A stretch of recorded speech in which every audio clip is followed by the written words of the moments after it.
What we do here is go back, back, back, back, back, back, back, back.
I sat down and immediately solved the first thing I'm seeing right now.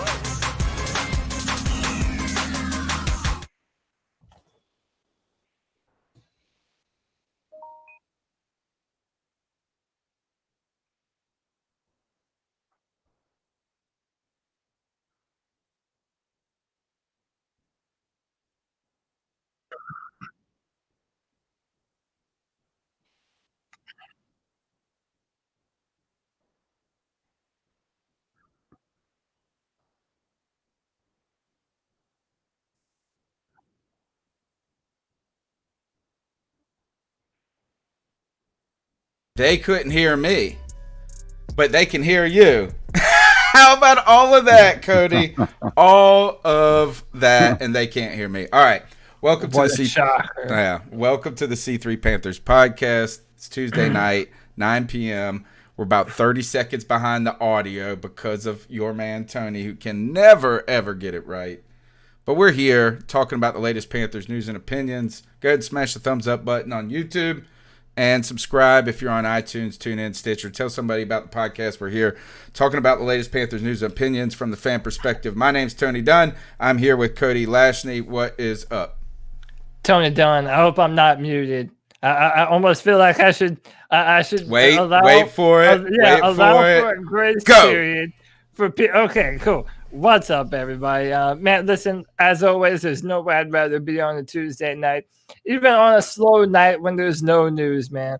I love nothing more than chopping it up with my boys and chilling with the most lit YouTube chat room and all the Panther fandom. And the whole gang is here, man. Joey Esquivel, J-Dub, Ben S., Tin Tizzy, Sarah Taylor, Tony Dunn. Ain't nothing to it but to do it, brother. Let's roll. CK's in the house. What's up, man? You know, living the dream, still under house arrest, I guess you could say. Stuck at home. Yeah, this computer chair has gotten a lot of sitting time. That's all I can say. Well, I tell you, you shot us a picture of your setup, dude, and you're really coming in strong in that new house, getting it together. Yeah, it's getting together.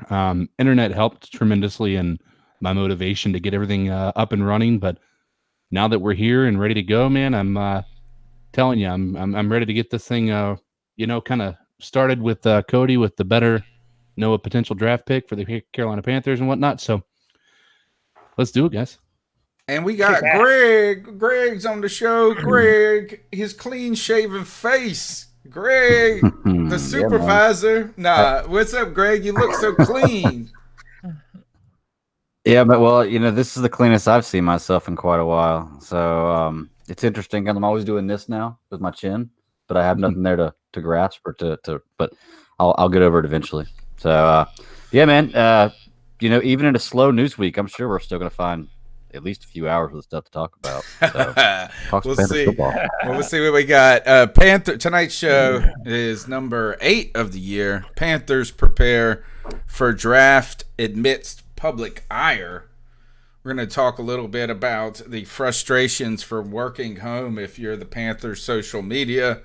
We'll be talking about tonight how the Panthers look and prepare in the draft, and we're going to do a little bit more of a philosophical discussion about where this team should go, if it's backwards, if it's stand put, if it's crazy town like jump ahead in the first round.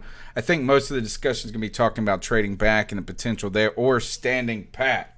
So we got that, and we've also got Gene Thomas coming on at a half past the hour from Buck What You Heard to help us kind of take a peek into Tampa Bay Buccaneers free agency and see some of the changes that are going on there when it comes to Tom Brady and the emergence of that team, the big storyline with the free agent acquisition, as well as Jameis Winston jobless beside Cam Newton.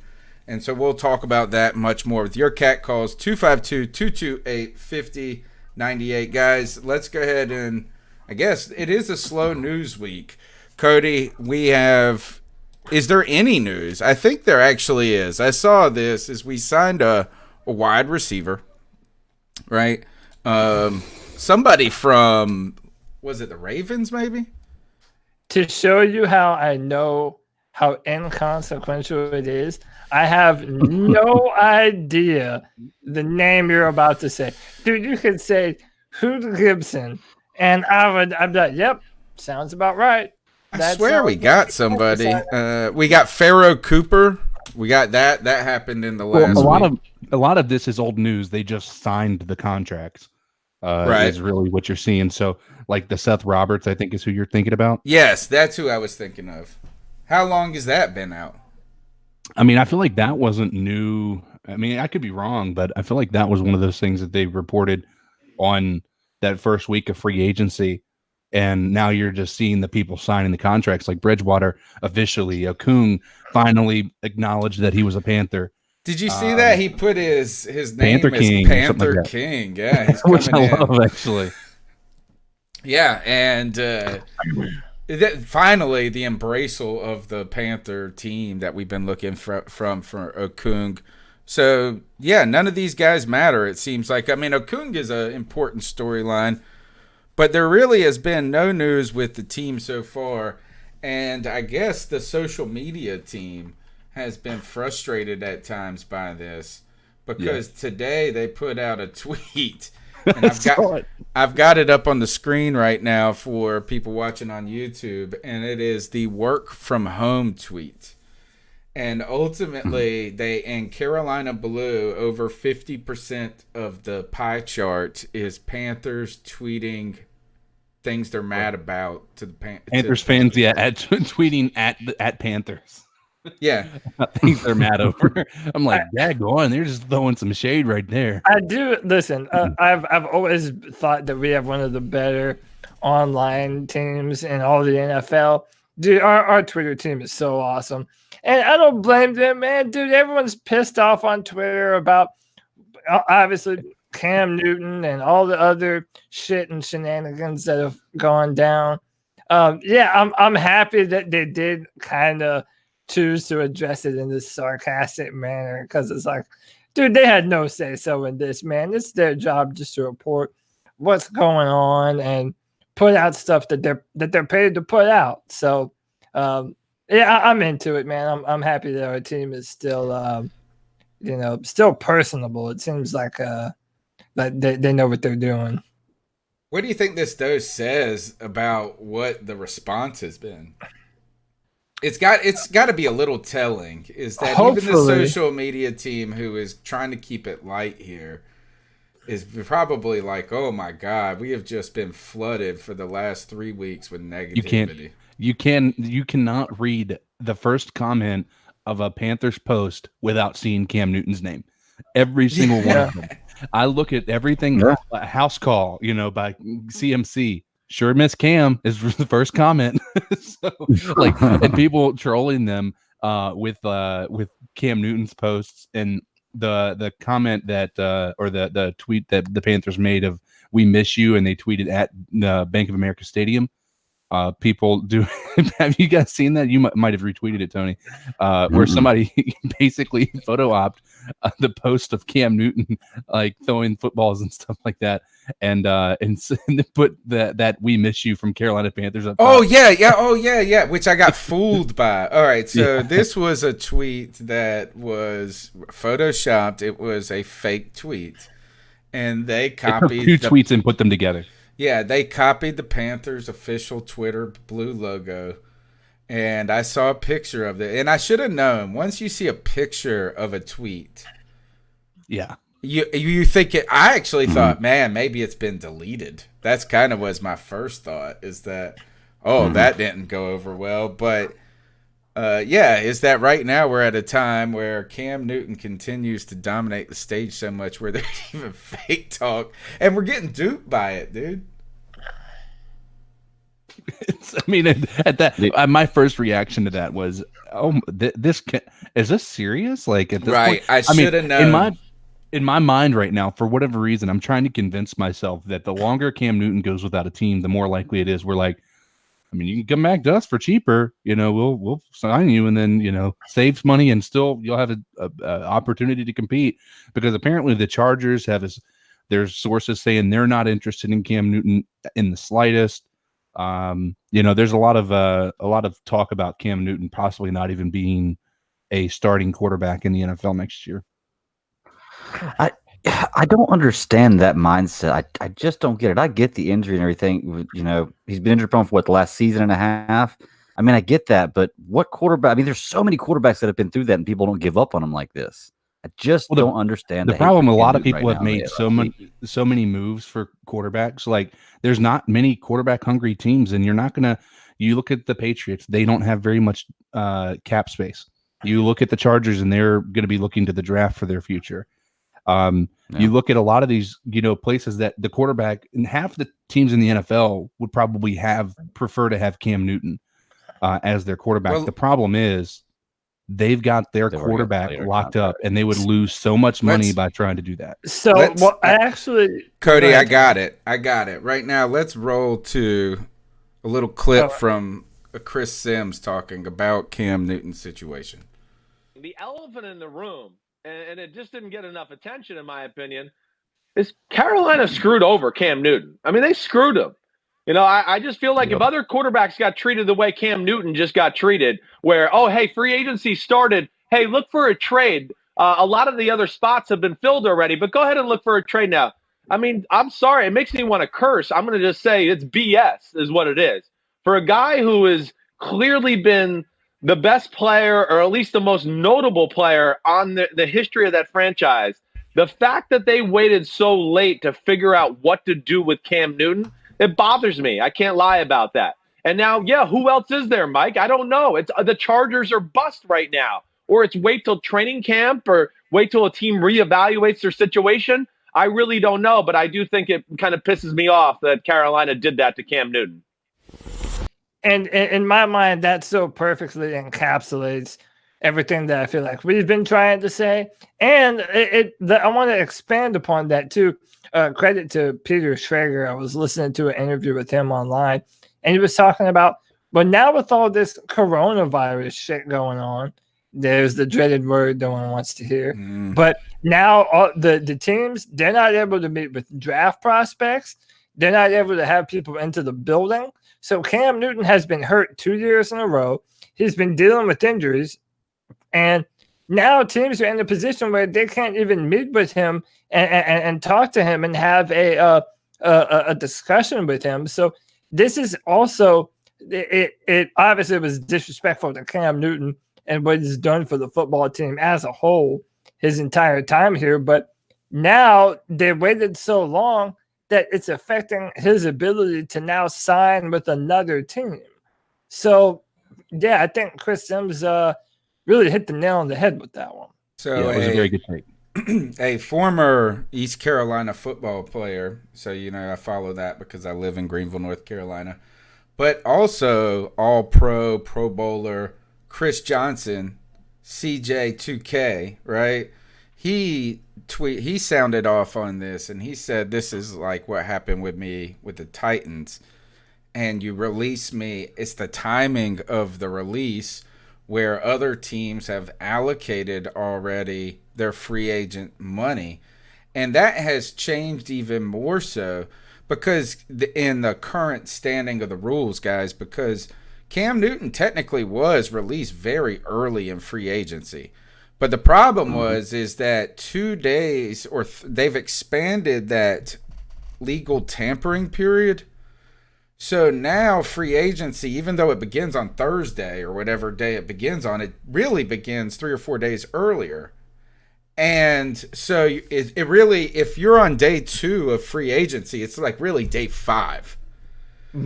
So my thing is, and a team, if they go and get a defensive player, and they say, this is where we're going to allocate this money because these options aren't available. Now Cam Newton's available. Maybe they would have picked a different plan. The question is did that really happen? Would teams have really done much differently? I don't know. My thing is this. In the same day that we announced that we're going to sign Teddy Bridgewater, it was only a few hours or an hour before that they announced that they're going to allow Cam Newton to seek a trade. So that makes you think, well, okay, how long had they been in negotiations with Teddy Bridgewater. And if you knew that, well, why did you wait so long to do it? I feel like it was. I personally, if I'm looking at it once again through a microscope, I think they had Cam Newton as a backup in their mind. Like he was, and not the backup as far as starting quarterback. Like if this doesn't work. Plan B. Right. He's been plan B. So they didn't release him because if they can't get Teddy Bridgewater, who is, I think, probably the person they had in their eyes from the get-go with his history with Joe Brady, with the fact that they're not getting Joe Burrow and there's a lot of unknowns with the guys that are in the draft, at this moment in time. I think that this was plan A, and keeping Cam Newton on the hook, at least until they know they have the opportunity to Teddy Bridgewater, is probably what happened. That's why I think you saw this come together so quickly, is because there was mutual interest. You have Teddy Bridgewater, who knows the Saints offense, who knows probably better than any other, because I mean, he's the quarterback. Let's be honest. When we look at that position group, he's going to have the most knowledge on how that offense is run more than anybody else on that NFL. I guess so. Doesn't that? I think you're right. I think you're absolutely right. But isn't it tiresome when you hear that? Yeah, like Cam Newton can't. It's not that. I mean, how familiar? I mean, obviously Teddy Bridgewater is very familiar because he's been in the system for so long. But it would really suck for that to be the real tipping factor. Yeah, especially when there was only 1 year that they spent together, and Joe Brady was an assistant, and Joe Brady's system is the definition of quarterback friendly. So I mean, you just can't tell me that Cam Newton couldn't have. But I think CK is absolutely right, though, is that obviously they threw their hat in the ring with Teddy Bridgewater, and they were probably wondering to see if he picked them back, because there were ideas about Tampa Bay being interested in Teddy Bridgewater, the New England Patriots being interested in Teddy Bridgewater. So it did.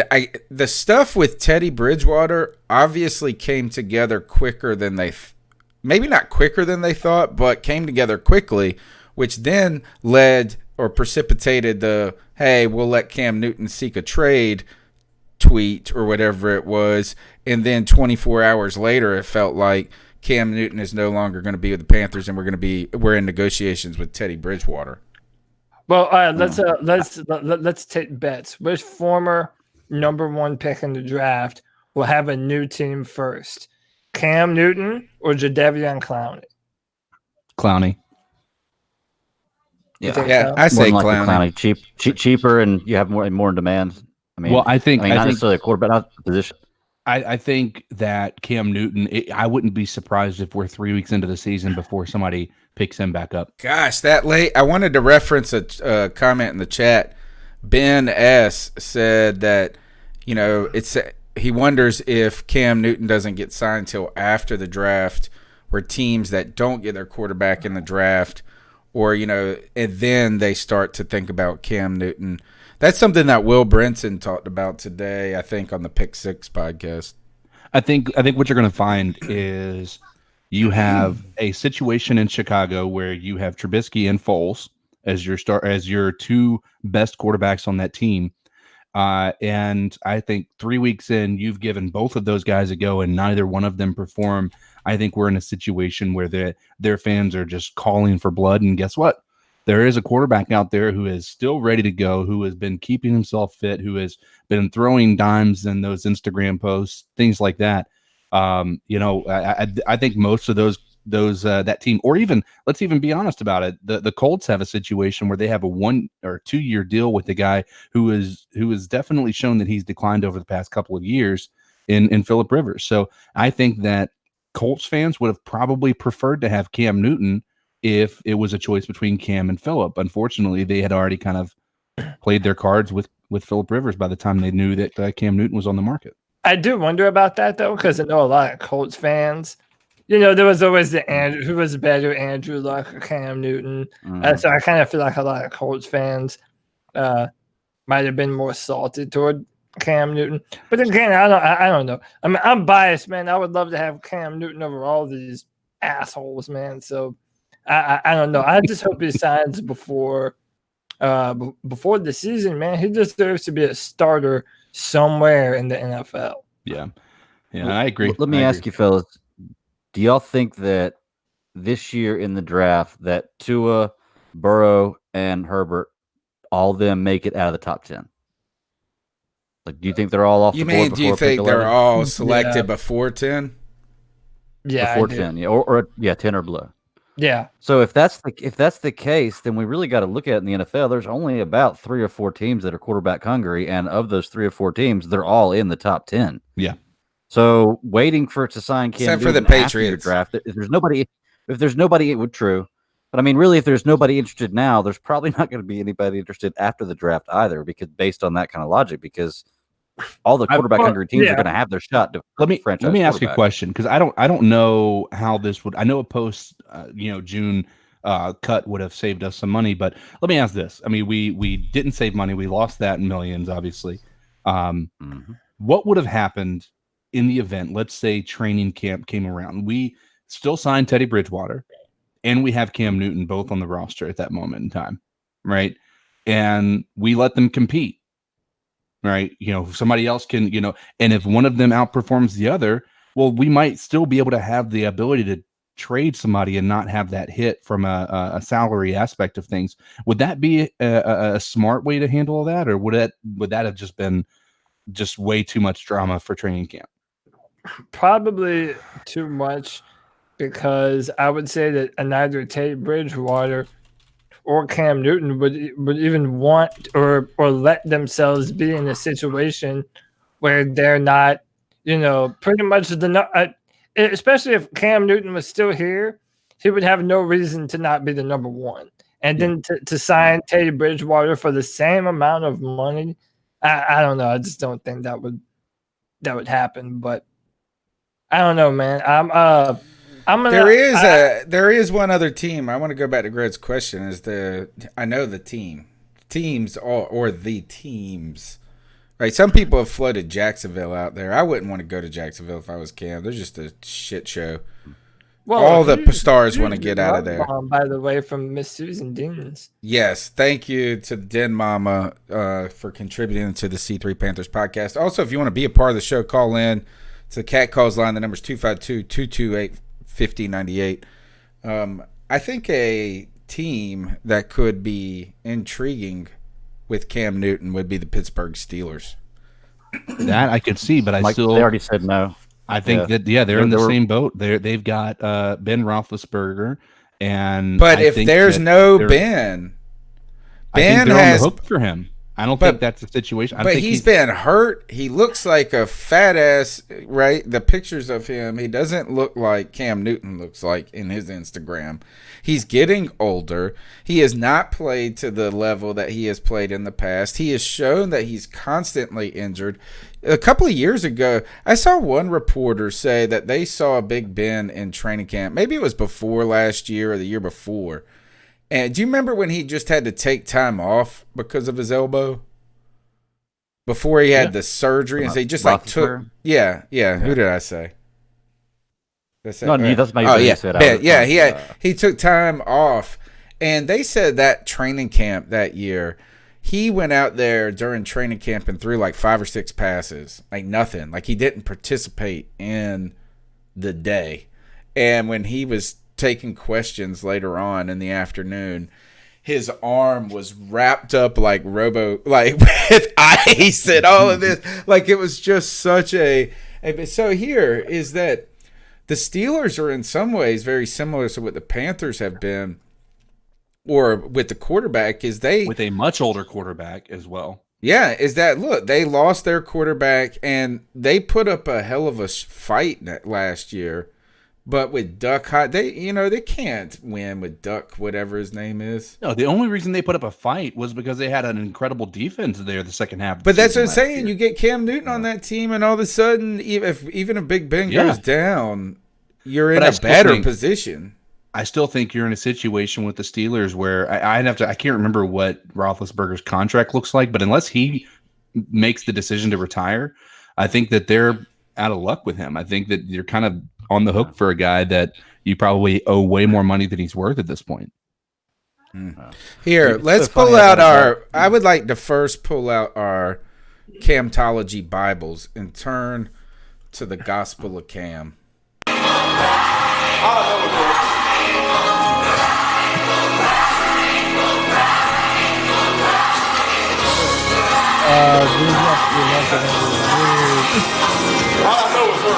All I do is work. That's all he knows, folks. It's work. They gave up on me.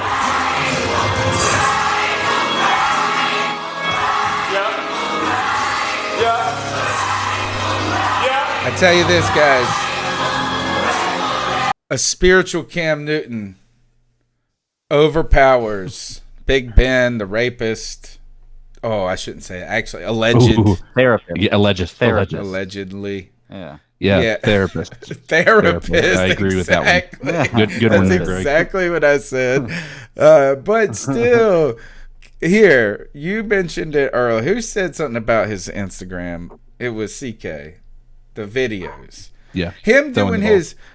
Have you, while we've tried to rationalize the Cam Newton decision at all, how do you feel when you see his toes tapping on that damn like crazy, him running all over the place, and remembering it's his foot that was the fucking problem, and he out there looking more athletic and running around better than anybody? Dude, and he's throwing Hail Mary He's not a passes. doctor, Tony. Dude, he's not a throwing. doctor.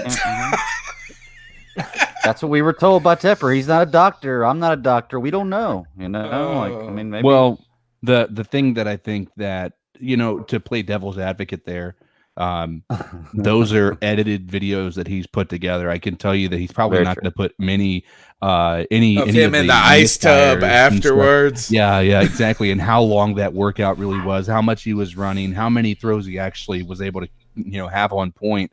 But it's think that still, a great he's still quarterback, doing but- it though. That's the thing, is that if he was that's the part. really in that bad a so if he's in that bad a shape and he's disguising it that much, then that would raise some questions, ethical questions about when he goes to the table with a team.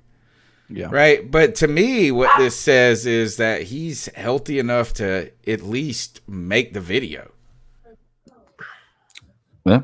I mean, he's obviously working out, which it takes a lot. It doesn't. He's doing the stair stepper. He's doing all this stuff with his feet. Yeah, it's not just foot workouts or leg workouts that you use your feet for. I mean, your feet are very important for about anything. So I mean, y'all know how I feel about the whole situation. So let's do this. Let's sneak in. Let's sneak in a cat call before Gene comes on at 9:30. The number's 252-228-5098. So what are your thoughts on catcalling? Yeah, it's pretty. You shouldn't do that to somebody. And how did that make you feel? Very uncomfortable. So how do you think catcalling makes the person feel? It feels good, like. Who's that cat sitting in the back corner with his face buried in the snow? Who's that kid that can use one?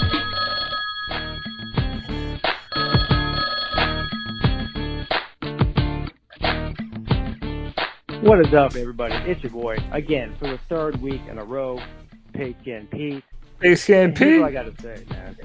I think I've been misjudged and misrepresented about how I feel about Cam Newton. I said I was frustrated with the way that Panther fans have been reacting, and everything's doom and gloom about Cam Newton getting traded, and the whole thing that's going on with the Panthers organization right now. Look, I love Cam Newton. All right, I've been his biggest defender since he's been there. I think he's a great player. I think he's a Hall of Famer. I think they should have kept him, but they didn't. And I've been saying that they are tanking on purpose. It's clear to me. I mean, I don't know what you guys are watching if you think they aren't tanking on purpose. Now, on top of all of the other blue chip players that they've traded away or dismissed, now Curtis Samuel's on the block. If this isn't the death nail to the Carolina's not tanking theory, I don't know what is.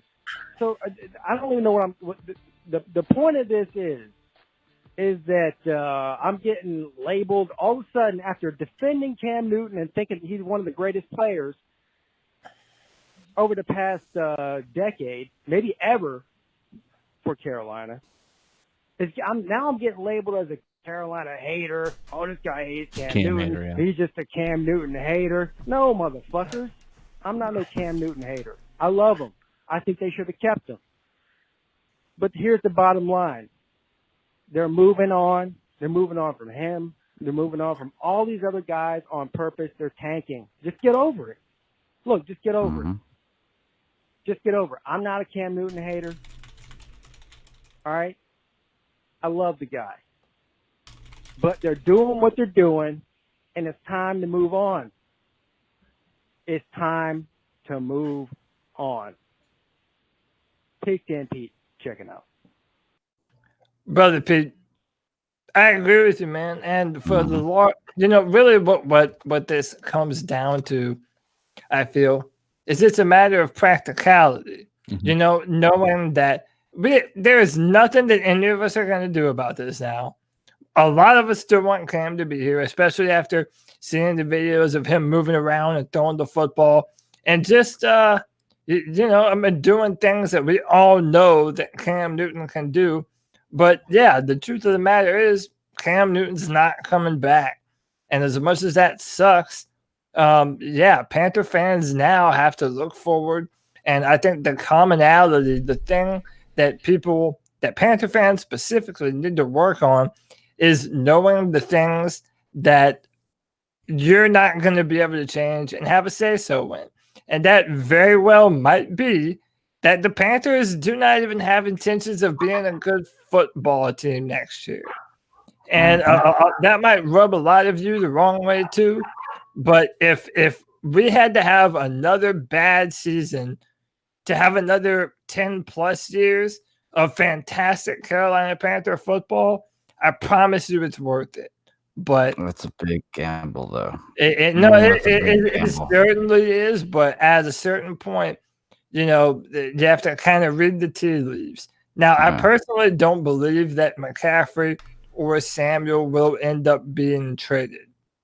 But if you're looking to, shoot for a quarterback next year, I mean, that's what you do. You give away and trade your players that have value while they still have, time left on their contract to be able to make moves. So, yeah, you may not love it, but if it's what's happening, it's what's happening. Wow. You notice I'm a whole lot calmer this week than I have been. And I'll tell you what I did is because we've just been through so many weeks of negative news with the Panthers, and I've been so passionate about how angry I am upset. I'm probably more upset now than I have been all week. I just separated myself from most news of Panthers all this week. Well, there's been none. So that's the good news. Well, I mean, I haven't even looked up anything Panthers. I haven't been tweeting about it. Nothing. They've done the press. They've done like little press conferences with Teddy Bridgewater. Oh yeah, well we've kind of quarantined ourselves from a lot of that noise. I think. Also, I did want to reference this just real quick. Is Cody Lashley was talking about not thinking that trading away somebody like Curtis Samuel or DJ Moore. I did hear potentially that the 49ers could be a suitor for Curtis Samuel. Now, it wasn't anything reputable. It's just speculation of how it would work with that system. So, a lot to be thought on upon that. But as we continue on with the show, right now I'd like to kind of turn our focus a little bit. We have been so insulated, like you said, like Greg said, as we've quarantined in the past week because of the bad news. The Panthers, we've quarantined in Panther Nation for the last months, trying to figure out our own team, the direction, new ownership, new coach, new all of this over the past 2 years. And we have not looked outside a ton. So tonight we're going to start looking outside and starting with the division, looking to Tampa Bay and just see what they've done, where they were at heading into the season, to this offseason, what some of the early outlook upon free agency and maybe a little bit of what they're thinking, how that sets up the draft. And who we've got tonight is an old friend of the show, Gene Thomas. Buck what you heard. Welcome back to the C3 Panthers podcast. Hey, how's everything going? Hopefully you can hear me. Hopefully my volume's okay. Yes, perfect. Yeah, you're good. All right. Hey guys, I love the show. I never miss it. It's on rotation at work. I never miss your show. So you guys do a great job, and it's always good to hear what's going on throughout the NFC South. Yeah, Jen, I can at least speak for myself and say you're my favorite guest because of your insight, everything that you bring to the table. We're happy to have you back, man. Hey, thanks a lot. I appreciate that. there's and kind of a congratulations on your quarterback. Oh yeah. Wait, hold on here. There's a Wait, little wait, feel wait. We to just now this. gave you a compliment. You're going to come in there with that. I think that I You as really well. do believe that Teddy Bridgewater is underrated. I think that no doubt. and I really believe that he's going to come in and he's not going to throw a game away. I think that the way he plays the game, I just don't see him as being a liability when you look at this team top to bottom. I was gonna say this had a little feel of it, of the old southbound and down, trying to look around the NFC South, and then you come in here firing shots about Teddy Bridgewater. No, is that no? I think that's reasonable. I think it's very reasonable. Actually, we're just so in our feels, man, about Cam Newton, dude. You know, if I can say this, they did him kind of dirty the way he went out, and I've gone on record saying that. I realize that he's a division rival, but I love football and I love football players. I feel like if they were going to let him go, they should have given him an opportunity to go when the quarterback market was at a better point than where it was when they let him go. And I've seen the videos too. I've seen what he's working out, and he's going to come out both guns firing, I think. Well, let's talk about your quarterback situation and the early manifestations of free agency. Where did the Tom Brady signing actually happen in free agency? Because you had that moment where it seemed like he could go back to the Patriots. How did that shake out to where all of a sudden he's with the Bucs? Well, I think there was a mutual interest there when you had a general manager, Jason Light, and Bruce Arians. They were looking at, with their scouts, they were looking at potential quarterbacks. Tom Brady was number one. Well, this is according to Jason Light. Tom Brady was number one. Teddy Bridgewater was number two, and Jameis Winston was number three on the list of quarterbacks to bring in. And so when the two sides met, I think Tom Brady did his homework. He knew who the wide receivers were. He knew who the tight end core was, and he knew the offensive line. He knew the inner workings of the Tampa Bay Buccaneers when he went to meet with Jason Light. So he was on top of things. And again, there was just so much mutual interest there that it just everything kind of fell in place. What else has been going on? Is it only been Tom Brady? Well, they've re-signed some key defensive players, Ndamukong Suh. They've brought back Jason Pierre-Paul, JPP, and they've signed the sack leader from last year, Shaquille Barrett. So did they sign him, or is it a franchise? Yeah, I'm sorry, excuse me. Okay. Yeah, he was franchise. Yeah, he was franchise. You're correct. Sorry about that.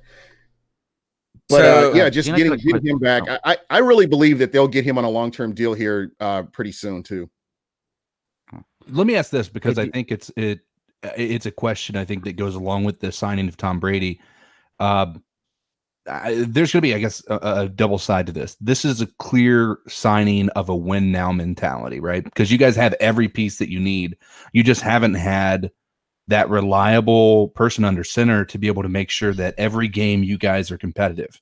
And I think that this signing with Tom Brady does that. But does this also indicate that the window for you guys to win is very small in comparison to what it could have been had Jameis actually lived up to what his hype was when he was the number one overall pick?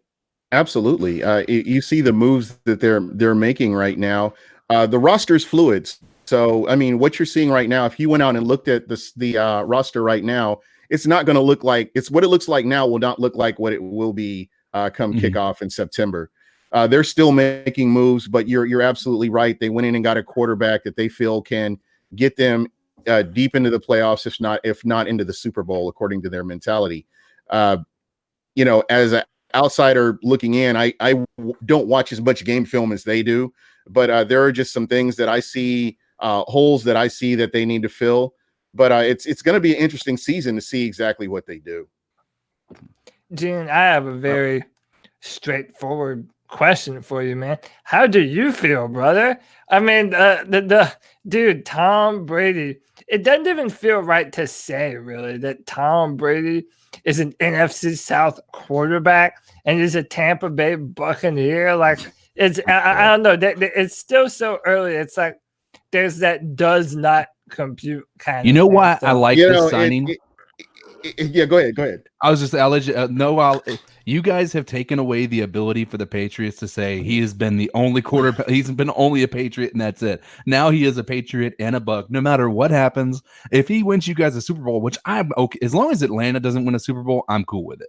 Like, you guys can win another one, let's go. You know, if he wins, I'm just hoping if you guys can win with Tom Brady a Super Bowl, like, I'm gonna love it, because now Patriots have no claim over him as far as their only quarterback, only being their quarterback. And I want to wish everybody a belated 328. Just because hey, happy 328, man. Yeah, I'm sorry I wasn't able to wish you guys this in person, but happy. Atlanta must be hating this signing, because now they have to face Tom Brady twice a year after that. I didn't even think about that. So I got a question for you, Gene. Hold on. I have to get Gene's opinion on Tom Brady, and I want your unfiltered opinion, because I don't know what you feel about Tom. Like, a lot of people, think that Tom Brady is a system quarterback, and all of his success was predicated upon the Patriot way and Bill Belichick being there. How do you feel, man? Tom Brady and Bruce Arians. I love his decision making. I love what he can do at the line. I love how he can read defenses. He's a lot faster at reading defenses. I think he puts the ball in a position where it's secure. You're not going to run into a lot of turnovers. And I just think that he's a good fit. You've got Mike Evans on one side. You've got Chris Godwin on the other side. You've got Cameron Brate, who's 100% healthy from injury. And O.J. Howard, who, Tom Brady loves his tight ends. So there will be a lot of accountability. And you're going to see a lot more, in my opinion, just watching Tom Brady as an outsider looking in New England, he held people accountable, whether it was an offensive lineman, wide receiver, running back. They're going to have to up their game up. So I'm looking forward to it, the 2 years that we will have him. And it's going to be exciting to see what he brings to Tampa. I just know that, Tampa is going to be in every game. And I'm not saying this is a hot take. As long as he can be kept upright, Tom Brady will keep Tampa in every game they're in. What's Greg, the I know you have a question. Oh, sorry, Greg. Oh, yeah. Well, mine was just kind of an off the wall. Oh, did you want to say something else? Yeah, I just wanted to add one more thing while it was on the top of my head. There's also been the discussion about, Bruce Arians and his play calling being a down the field, attacking, very vertical style of offense, which is why a lot of people had hope for Jameis in Tampa Bay under Bruce Arians. Did you buy any of the criticisms or the concerns that Tom Brady is not the kind of arm talent quarterback to be able to do the things that Arians will ask of him? Until I see him not do it, I mean, just what I've seen from him on film, he didn't have the weapons that a Tampa Bay offense offers. I do believe that he does still have the arm talent the arm strength to get the ball down the field. And until I see him not do it, I'm just going to be under the impression that he can do it. Cool. Look, actually, Lynn Leinhardt in the chat just took my question right off from me. With Tom Brady, he's going to bring a whole lot to the team as far as hope and optimism. And you're right. You guys have a great wide receiver core, but who Tom Brady's favorite wide receiver is. And I want to know from your point of view as a Randy fan, Moss. your point of view is like best for the franchise. He's retired, isn't he? Yeah, he is. Yeah. If AB were to be able to come back, would you want him in the system? Because you could be pretty lethal, I think, with AB, Mike Evans, Chris Godwin, and Bruce Arians coaching and Tom Brady throwing the ball. That's a pretty lethal combination. If you're all in with a win now mentality, I don't know what the NFL has going with him or how long he's suspended for, or I don't even know where they are with that. Don't do it. I'm just saying if you're in a win now, you've got 2 seasons to do this. I don't know. I wouldn't see me personally. I don't see why you wouldn't if he's got the if he's going to come back, he wants to play with Tom Brady. Tom Brady wants to play with him. I don't know. But I can tell you.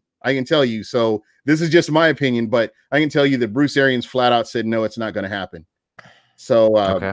Can I tell you why it shouldn't happen? Can't say I blame them. Well, there's a ton of reasons why it shouldn't. I'll tell you. Yeah. There's one reason that has to do with the Tampa Bay Buccaneers, and that they're good enough on offense to not have to feel that far away to where they got to deal with that.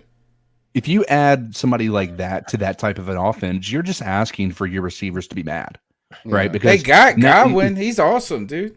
I know. But this is what you have to look at. If you look at the wide receiver core for the Tampa Bay Buccaneers, it goes from Mike Evans, Chris Godwin, Scotty Miller, and everybody else. So it's like you're at the top of the Grand Canyon and you take a little step down and then you can fall off the cliff and go several miles down. And that's kind of where the talent level, and there's with then you need a good role player. You need a good role player. You don't need a that's what I'm saying. If you can get a nice possession receiver, like when the Bucs had Adam Humphries, he was ideal. Yeah, I mean he could get those yards that you needed. You don't need a Cadillac at number 3, but like I said, if he was available and you knew he were going to get that talent on the field, I can't say that you'd see why not, but we can put that to rest because it's not going to happen. It's not happening. Yeah. Well, and I mean, you have to think that part of the reason why Tom Brady wanted to go to Tampa was because of the weapons that you already have in place. Mm-hmm. And I mean, it's not a team that's in need of Antonio Brown. I mean, if anything, provide to that offensive line, bolster that, so Tom Brady has time to throw the football too. Because that was his real problem in New England. I felt like this year is I know everybody pointed to the lack of weapons, but for the first time in my lifetime, I remember just seeing Tom Brady on his back a lot. Like I would just be watching. I'm just not used to watching. I'm used to watching Patriot games and him come out and he looked like he never didn't play football. The ground. Yeah. So and that has been problematic. I don't think it's just been the weapons. I think that's a lot to do with it. And then going back is with AB, and I don't want to focus this on AB. I want to focus it more on team chemistry, and. I think talent is very important, but my concern is more how AB would get along with Arians. I think that Tom Brady is able to, command a room because he is Tom Brady, and AB has to recognize that. But really, my question comes to you, Gene, is how Tom Brady and Arians. I think we're going to learn a lot about Arians as a coach, and if he can be adaptable. Because he can't sit down and try to tell Tom Brady what to do. And I don't like to hear this about he's the quarterback whisperer. When you've got Tom Brady, you should just say, Tom Brady, take care of it. Yeah, I think there'll be a lot more flexibility. And again, this is one of those things where Tom Brady did his homework before he came to Tampa. I don't know how many times we've seen free agents go to another team, and it's not a good fit, but the money's good. Time and time again, we've seen that. But I think Tom Brady, being the businessman that he is, number one, being, a good football person, coming in, knowing about the team that, he's going to play with. So, again, I'm good with the move. I think that they've all done their homework and they've come to the conclusion this was the best fit for them. I think that you guys should go and get Jadeveon Clowney. Yeah, it's interesting. I think he re-signs with Seattle personally, just based on how everything's going. But wouldn't that make that's what y'all need is that you got some horses, but Sue. There's you've lost some. I mean, when you look, Carl Nassib signed with the Raiders, and Bo Allen. But if you are going all in, that would make a bigger difference than Antonio Brown would.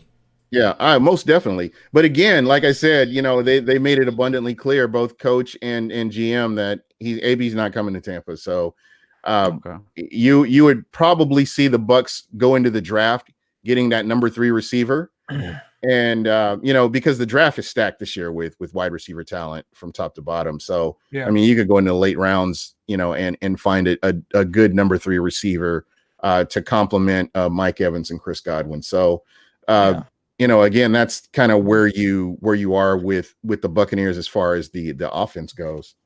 So, Jim, let me ask you this: how confident are you about that offensive line?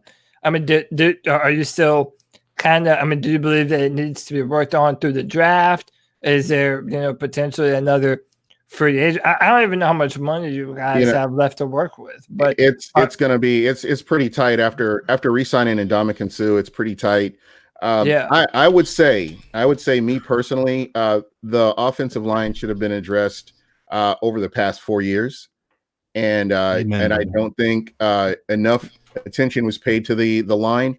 I know they've thrown draft picks at the offensive line, but they've never really gotten quality players that you can get into a rotation. And I mean, Ali Marpet and I guess Donovan Smith, who Alex Kappa.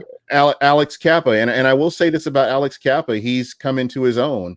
You don't hear about him because he's doing his job. So to me, I'm good with that. And I think he played with a fractured forearm or something like that, and he played through, and he finished out the season. I mean, the guy's a horse. I liked him when he was coming out. I remember scouting him. Yeah, and again, guys, this is one of those things that they watch more film than I do, but from what I see, I'm just concerned about them being able to keep Tom Brady upright, and hopefully they'll prove me wrong and get those players in there. But roster's fluid. We'll see what other moves they make. But as of right now, if the season were to start right now, I would have a lot of concern with that offensive line. Where are you all picking this year? Number 14. 14. So, I mean, do you think there's a possibility? Because there's essentially a big four in this year's draft in terms of tackle. It's Jedrick Wills, Andrew Thomas, Tristan Wirfs, and Mekhi Becton. If not one of them falls to Tampa Bay, is there a chance that you could move up for one of those players? Because it just seems to me, if you're going to sign, maybe the GOAT quarterback of all time, I mean, you're really not doing your due diligence if you don't have a line to protect him. He's not mobile. He's over 40 years old now. I mean, that seems like right now there wouldn't be a bigger priority for Tampa than to address that offensive line. Yeah, I'm right there with you 100%. But we've seen what Jason Light has done. I would say over the past 2 seasons, he's really redeemed himself. He's gotten a lot out of the draft on these last couple of drafts. And, key players, Vita Vea comes to mind. Devin White is another player that comes to mind. And then there are some other role players that have been able to come in and play. Right. Again, it's playing as a team, playing as a unit, having an offensive line that can play together, not just individual players, and just protect the quarterback, I think is what it all comes down to. So as of right now, I'm not sure what direction they're going to go, if they grab the best player available on the board, or if they grab a player out of need. I've heard negatives on both ends. You don't want to just get a player out of necessity when there's a player that's like a once in a generational player that you could possibly have. And Cody, do you think they need to trade for that? Because the way the talk is going between Chase Young, Okudu, whatever his name is, Okuda. And Okuda. No, wasn't a good try at all. But we also got the quarterbacks in that round. You could sit tight at 14 and get one of those tackles. I could see the Bucks trading down. I could see the Bucks trading down, getting a player late in the first round, and then trading back up. That's another possibility as well. I mean, Jason Light has done this before, and please don't bring up the kicker. But yeah, Jason Light has done this before, where he's traded back up into the round. So anything's possible. You saw what they did with Vita Vea. They dropped down, got an extra pick, and they still got their guy. So I'm sure, with Bruce Arians in Tampa has really helped Jason Light as far as getting quality picks, when they've been able to draft him. Hey, I know you guys just signed Tom Brady, but how important do you think it is if there's a guy, say in like the 3rd or 4th round, maybe even sooner, but that's got potential you could see as a quarterback to maybe be a future quarterback, and you have the opportunity to take him late and have him sit behind Tom Brady for 2 years, do you mind taking a quarterback? I am 100% for it. I think that is the ideal thing. We saw what happened with Patrick Mahomes. That is the key example where he sat behind Alex Smith. No pressure at all on Patrick Mahomes. He was able to come in, and the rest is history. So another example was Joe Cool in Green Bay and what he did sitting behind Brett Favre, and it worked out to where things I would love to see more quarterbacks able to do this, because I think a lot of quarterbacks fail when they get too much put on them too soon, and it really hurts their career. Where is Jameis Winston? What's his story? All right, so Jameis, I was kind of uplifted. There's a couple of things. One, you hear Arians that says that he's been on the phone given letters of reference for Jameis Winston. The other thing to me that's more intriguing is that he got LASIK surgery. I wonder if I'm just waiting for Jameis Winston to throw like 10 less picks next year because he can see. But where do you see the Jameis Winston saga shaking out? Where's he? He's going to be a backup? Is that what it's going to happen? With right now, I think he's still rehabbing from that meniscus injury that he had, or the fractured thumb, I believe, one of the two. He's still rehabbing from that. I expect him to be a backup somewhere. I would love to see him in San Francisco, possibly, or somewhere, or even Pittsburgh, where they're in need of a quality backup, because you've got guys like Mason Rudolph backing up Big Ben, and we know he's getting older. So you've got a good quality system in place, great running game. Just a good opportunity to sit back and learn and get acclimated to a system and get ready to take over. I don't think Jameis Winston is trash. I know a lot of people hate. Are you Jameis happy Winston. or sad he's gone? I'm disappointed. I would have liked to have seen what he could do, because to me, 30 interceptions is an anomaly. I know they say he's a turnover machine and everything, but he's never come close to 30 interceptions. I mean, well, and to be fair as well, there was a stat that I was reading the other day that said his turnover worthy throws were actually a lot better than the actual turnover rate was. Like, a lot of those were, as you said, anomaly. Like, either a defensive player made an incredible play, or the receivers tipped the ball into the air. And if you guys get a chance to go back and watch some of these games, the old Buck games or from last year, you see wide receivers rounding off their routes. They're not running clean routes. They're not running crisp routes. Banana routes. And this is the thing that excites me about Tom Brady, is that you're going to get called out if you do that. Yeah. Before, everybody's blamed Jameis Winston for the turnovers. Some of them were his fault, but when I've gone back and watched some of these, I watched Deshaun Jackson slow down on a go route where he had a touchdown, and he didn't accelerate like we know he can. Mike Evans. I've seen Mike Evans run a route and just cut it off or rounded it off, and Jameis Winston throws to a position. So, when you've broken every record in franchise history within 5 years, that to me says that you're a quality quarterback. And people can say what they want to about the history of quarterbacks in Tampa. It's not Jameis Winston's fault that the GMs did not get better quarterback quality over the years prior to this. So to me, him coming in as a first round pick, he did what he needed to do. He has every important record for a rookie on up within 5 years. So, I mean, that says a lot to me about him and, how good he really is. Let's all do this. I think this will be fun. We did this earlier with Cam Newton and Jadeveon Clowney. Who has a new team first? Cam Newton or Jameis Winston? I want to hear everyone's guess. Cam Newton. Cam Newton. I think if you have those two. Oh no. Cam Newton, but Jameis is so vilified. I also do kind of think Jameis, because I do think that, and I don't know this, but I think that Jameis, because of his career, is probably more willing to accept a backup role that a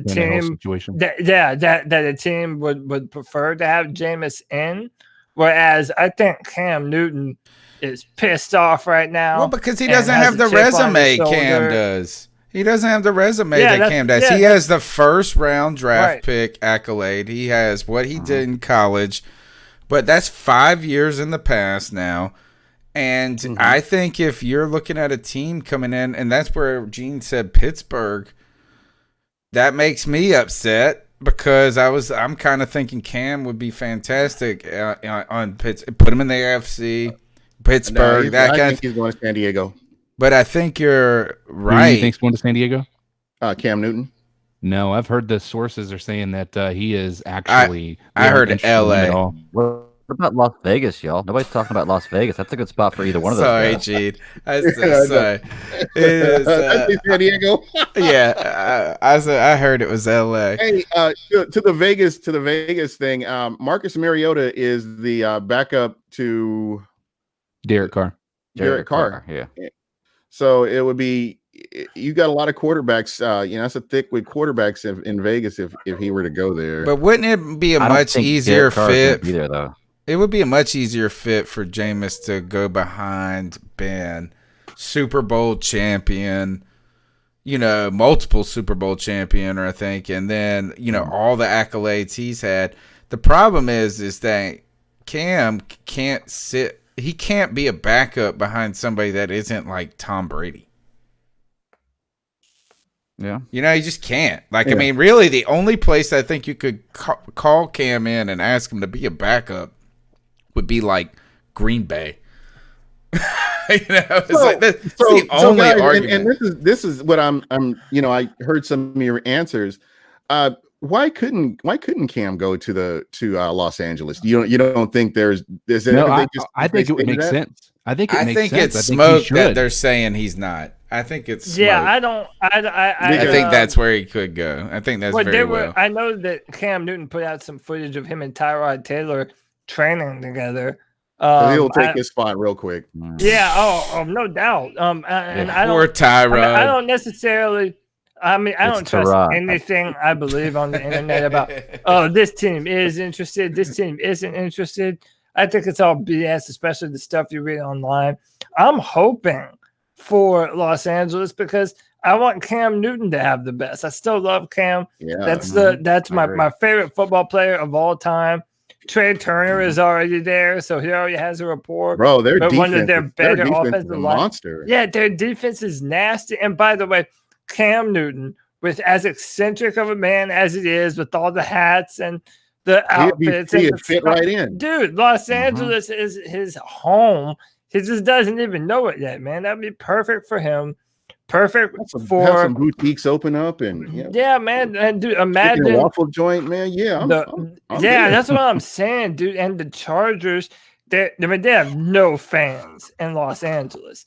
They have no fans, man. You need a person like Cam Newton to jumpstart the fan base, and you're moving into a new stadium. Yeah, for sure. I'm 100% on board with Cam Newton being a Charger. Yeah. And guys, one question for me, for you, if you guys can go down the line. Yeah. Do you see Carolina being competitive this year? Hell no. Hell no. I think you've got Christian McCaffrey. You've got Christian McCaffrey. It didn't. What do you define as competitive? All right, so as in, do you define the being Sunday to Sunday competitive, or having a record, like an 8-8 record? I'm talking Sunday to Sunday. When they go in, they have the potential to win every game they're in. Oh, well, they definitely don't have the potential to win every game. But here, I think the problem is that the Panthers are okay on offense, man. Like you were kind of referenced the offensive line. Yeah, I mean, you can do that. You can make some improvements, but you got Teddy Bridgewater, who is not a rookie. It's not his first rodeo. There's some things about his past that are actually advantageous to the coaching staff with Joe Brady. On top of that, you really reference the thing that is very helpful to winning, and that's just kind of a steadiness to you. That steady Teddy, maybe that persona, at least, that we think he may have. Then you got Christian McCaffrey. You're right. So on offense, there's always. I don't think you're ever going to be like where it looks broken. But the defense, man. So the reason I said hell no is because, one, I'm still not confident in our offensive line's ability to be able to protect Cam Newton. And Teddy Bridgewater. And one of the things that I worry about is that we take for granted how good Cam Newton was at being able to make a play where there wasn't one to be had. That's the when truth. Athleticism. When the pocket was being destroyed in front of him. It doesn't have the Bridgewater doesn't have the maneuverability. I'm going to disagree with you right there. I'm going to disagree with you right there. Okay, well, even if he is athletic enough to move around, Cam Newton is so underrated at making plays when he's not able to step into the throw, and obviously his athleticism. I worry that we've taken that for granted, and that even if Bridgewater isn't bad at it, I don't know if he'll be able to do it to the level that Cam Newton did. Yeah, and that defense. I mean, we have a whole draft to go, so we might spend every pick on defense. But so it's a little too early to tell. But yeah, our defensive line needs a lot of work. Our defensive backfield needs a lot of work. I mean, our defense is not well. We don't have any defense, dude. We've got Shaq Thompson and KK My Short. guy. That's it. And KK's coming off an injury. We have Brian nothing. Burns still. Oh, Brian Burns. Yeah. Thank you. Thank you. So what is your secondary looking like? We got one. Dante Jackson. Who was and benched. Trey Boston. I mean, yes, we physically have defensive players. Yes, we don't. You know what? We might not even have enough players. To be honest, we might not have enough. We don't. Players. We only had last time I checked. We only had like 33 people signed to the roster. You know what our defense feels like to me? Our defense feels like, I don't know if you guys have ever played Madden in the ultimate Mad. The ultimate Mad, like where you get the cards of like random players to be on your team. Yeah. That's what our defense feels like. It's just a series of random players that have, some of them are good, but for the most part, you've got like 65 ratings on everybody else. Oh, you got a bunch of journeymen, is what you're saying. Yeah, exactly. And we don't even know who we got. I wish I could say like that they have some pedigree to them. You know what we have done is we have used our off season to sign people who are from North Carolina. That is one thing we've done.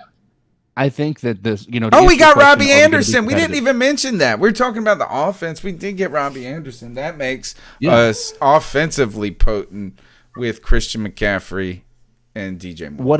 What I'll say is I think that you're seeing Matt Rule build the team that he wants. Which means that I don't believe it's like the Little Giants. I don't think it's a tank, type of a situation. We've talked about it when he was hired. We said he likes athletic guys. He is a statistic type person. He is going to look at all of the numbers based things. And so his focus, even at Temple and at Baylor, was get athletic guys who can actually go out there. They don't have to be the most talented. We can teach them the game, but get them out there. If they're athletic, we can be competitive. And that's how he won at Baylor. That's how he won at Temple. And the difference is, and that's something that we've talked about, is he's made we talk about this whole 3-year time frame that it took for Baylor and Temple. Well, that happens because you're in college. You don't have your pick of the litter, especially in those programs. Whereas now you have professional caliber players at your disposal with any signing you really have. So I think that he is building his team up. I see the hand going up, Greg. I see him building this team the way he wants it. Whether or not they're going to be good or not, it's yet to be determined. But I think that we're not going to see that 3-year. If we're not competitive this year or next year even, then I think that we can make the ruling that Rule is not the coach that we were hoping for. So do you think that, he may get an extension if he gets his quarterback? Like if he doesn't get his quarterback this year and you guys draft a quarterback next year, they can say, okay, this team wasn't good because this is my guy. He needs another year in his system. So is that kind of he's got 8 years? What you could? He's got an 8-year contract. But the NFL is just like, yeah, but to be able to, and one of the things Greg will probably agree with me on with this is I'm a fan of Rule. I think it was a good hire, but I do think that his words and his statements are going to be used against him.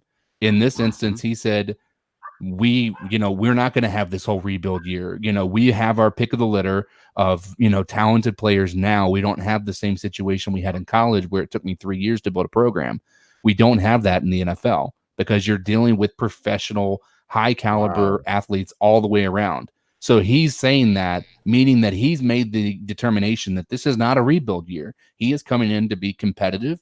And if he's making those statements, he's going to have his own words used against him as they were when he talks about Cam Newton being somebody who wants to coach this year. But Gene, to kind of touch on the question that you asked, I mean, I'm debating people in the chat room right now. I mean, there's no consensus even amongst Panther fans. I mean, there are Panther fans who think that we're going to be a competitive football team. Teddy Bridgewater's the man, and all we need to do is draft a few players, and we're good to go. Need more than a few. And I don't care if people call me a naysayer, man. I'm being realistic. I'm not looking at a roster right now. Granted, the draft hadn't happened, but I do not see a roster that is going to even be competitive in the NFC South. I just don't.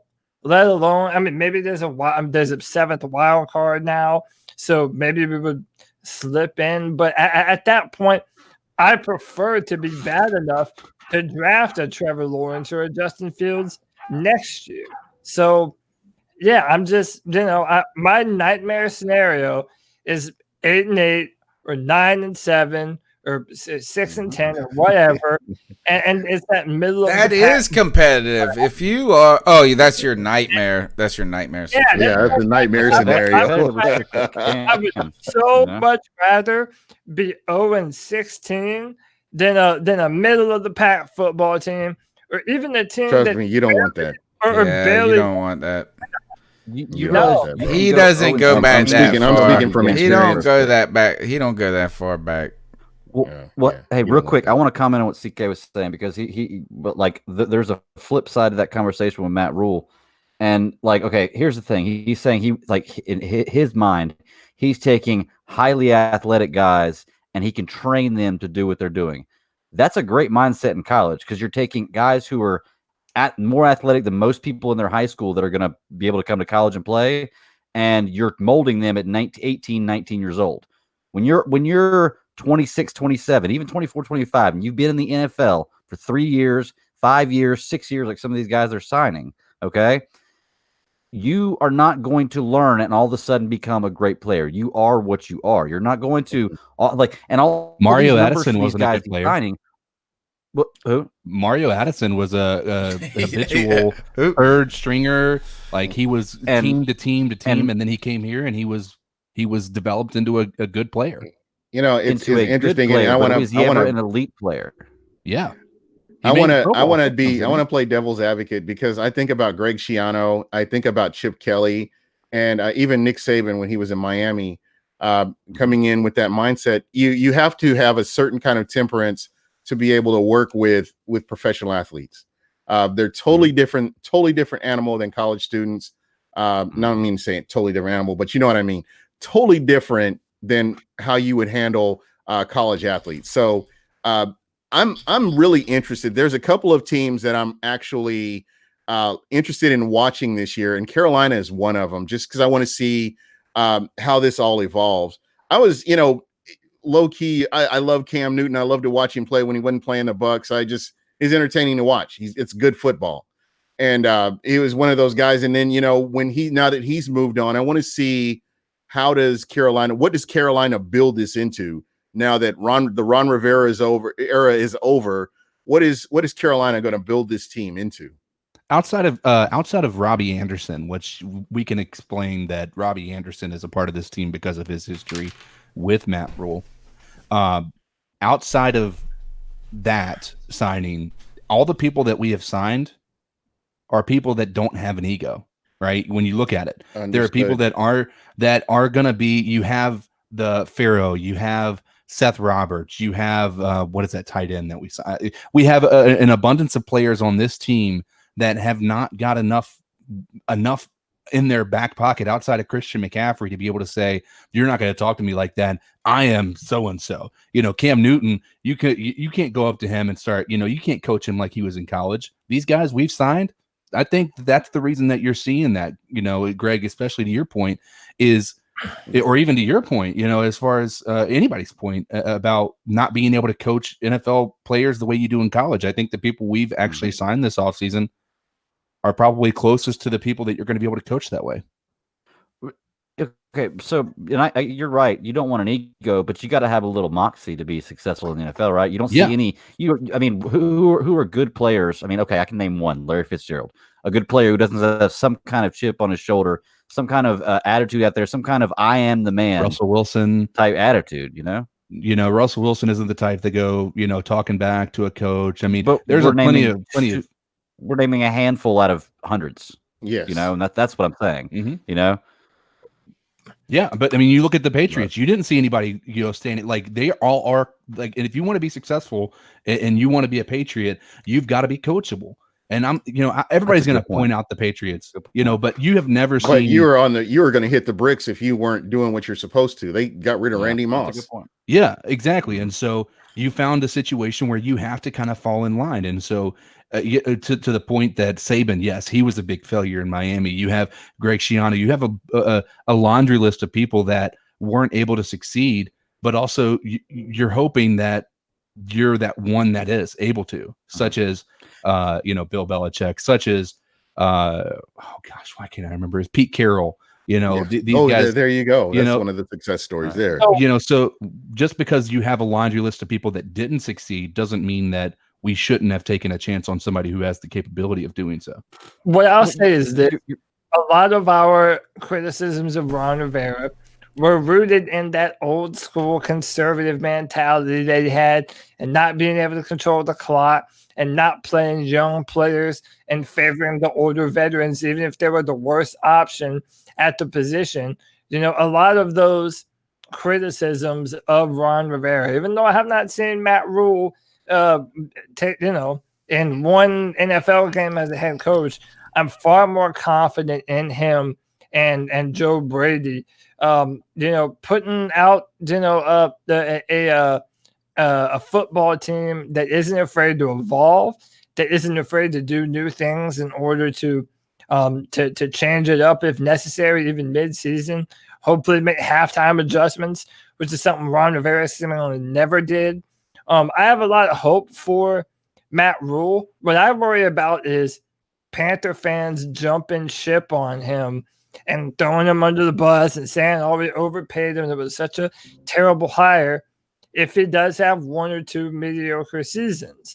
I mean, Ron Rivera had one or two mediocre seasons before his ass was on the hot seat, and that's when Riverboat Ron was born. So I'm all in on Matt Rule. Greg and I and a few others go back and forth on him a little bit, but I mean, overall, I'm happy with the hire, and I think that he's the type of coach that will be around the Panthers for a long time, and I think that's what David Tepper wanted. I want to mention something about what Greg said with the teaching component. Is I am not ready to say that is an overrated aspect yet. And what I mean by that is I think I have some evidence, too, that it's not just unsubstantiated because I'm like an educator and I want teaching to be important or something. But really, as you continue to see the NFL, I've heard NFL players reference as they've changed the rules when it comes to training camp and how they used to tackle in pads and two-a-days, how that actually affected injuries happening more in the preseason and the regular season. You see these non-contact injuries. Some old hats like to say the old days while we concussed each other in practice and broke people's jaws, that your body could acclimate, I guess, to the beating. But for me, it's got a little to do with how much time they were able to work with the guys, work with them on the field. We've seen training camp. I've been to training camp, and it is the least impressive thing ever. And what I mean by that is that it's like they run the route like one time. Each receiver runs the route one time, and then they do something different. It is not like when you think about your going to practice, like where you're going to do it over and over and over. No, it's like we installed it. Hope you got it. See you next month. No, or see it. But that isn't just at the pro level anymore. That is filtering down into the college ranks, into now we're not. Why do you think guys don't tackle as well anymore? And I think it's because I don't think it's because they don't know what's a legal tackle only. I think it's just because, man, now kids play flag football to start. I mean, is that where do you learn to tackle? And as an educator for me, myself, who teaches like in a sort of higher ed, is that, you always expect people to be more prepared than they are. Mm-hmm. And so maybe there is some real value with being a teacher in today's pro game. Yeah, well, I mean, back to what I was saying about it, the reason I looked at it is, and so I'm trying to point out the difference in college and pro is like, okay, you can be an elite athlete in high school, and you can be molded into being a great athlete in college, okay? And if you're a great athlete in college, 95, more than that probably, 95, I would say probably higher than that % of people who play college football never go to the pros, and there's good players there. So you can be in the top 3% of what you are in college, and when you get to the pros, guess what? Everybody else in the pros is in that top 3%. No, that's a good point. It's a good point. Competition is higher. It's a good point, but also think about this too. We've kind of been seeing that effect throughout sports, period, for a while now, and that is like in high school, when you see these guys that are playing defensive end, pick any defensive player, any awesome whatever, they all played quarterback and running back in high school. Mm-hmm. It was like, here, we just plug in our best athlete. That's where you see the quarterback position being differentiated so much in the NFL, is because it was for so long. And maybe that's I don't know if that's going to be a handicap to Rule or an asset. And I think that is a good question. There's two sides of the coin, like Greg's saying, is that there is a slight fear for me, Gene, with Rule, is that it's like if we just get enough talent out there, we can find and mine this talent. Because if you're Baylor, but think of Temple. You know what I'm saying? You're not getting the top recruits. So it's like the ground game. You're out there just recruiting and recruiting, just trying to get cats, get their grades up a level, whatever it is to get it right. In the NFL, it's a whole new host of challenges, like Greg's saying, because everybody's already a 5-star recruit. Mm-hmm. So that's the challenge with, so he's the unknown. Rule has got a lot of upside, but there is an unknown. I do like that the Panthers extended it long enough so we don't fall into the Tampa Bay trap of every other year. Exactly. Is there that component of playing as a team, winning as a team, going out there and your defense, everybody's communicating, everybody's working together, that you don't have like individual standout players. I mean, Christian McCaffrey, of course, but you don't have a lot of individual players that are playing as a team and, helping the team to win. There is that possibility that, he can, you've got enough talent out there that you can do something like that. What I worry about, honestly, more than anything, is the fact that our brand new head coach in his first season probably won't have OTAs. Probably. Wow. I mean, we don't know what the schedule. The rookie mini camp. We're not going to have that. Mini camp. So that means, OTAs. They're in May. The draft is in April. So normally your draft signees are coming in. I didn't even think about that. Yeah, man. I mean, your quarterback. Well, thankfully, nobody else is having that either, though. Yeah, but I actually think that's fitting. The problem for the situation, I agree with you on that part, Tony, is nobody else has it. But The problem is there's a lot of teams that have new quarterbacks, and we're one of them. And that means that your quarterbacks cannot develop the chemistry. Let's be honest, we can do this all day, but until we were able to just kind of hang out at Cody's and stuff, and Greg, we'll get you in there at some point. Like, you don't get that as much of chemistry. Like, they're not out there working on throwing the football. They're not working out together. They're not doing anything that's going to allow them to understand each other's tendencies. Like Teddy Bridgewater has said, I'm playing Madden to understand our team's tendencies. That's what he's doing. Like, I don't know if I love that or hate that. I know. Yeah, I can't decide that. Doesn't that make shots at people on Twitter that do that? Yeah, I mean, it's so hard to be able to come into this situation with the way the world is working and be able to actually have that chemistry, knowing you're building a situation. I mean, you're putting yourself in a situation that's really tough.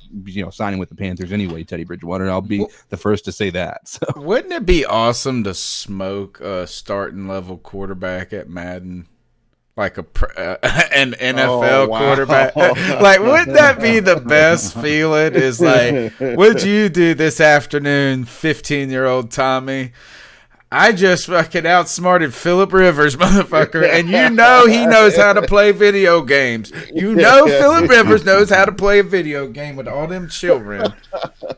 Yes, he does. That would be Phillip Rivers playing as Phillip Rivers. Of course he is. Playing San Diego? I mean, he's trading himself. I tell you what, Teddy Bridgewater may be whipping some ass in Madden. If Teddy Bridgewater is not whipping the ass of every 15-year-old who plays in Madden, I'm even more disappointed now. I would believe in him. It's hard, man. It's hard. So this is my last question, and guys, I have to jump off here. But with this new Netflix series about Tiger King, would you be calling your head coach? Would he be the Panther King if he had out with a winning record this year? He lost it. Okung has already declared himself the Panthers King. Huh? Am I Okung?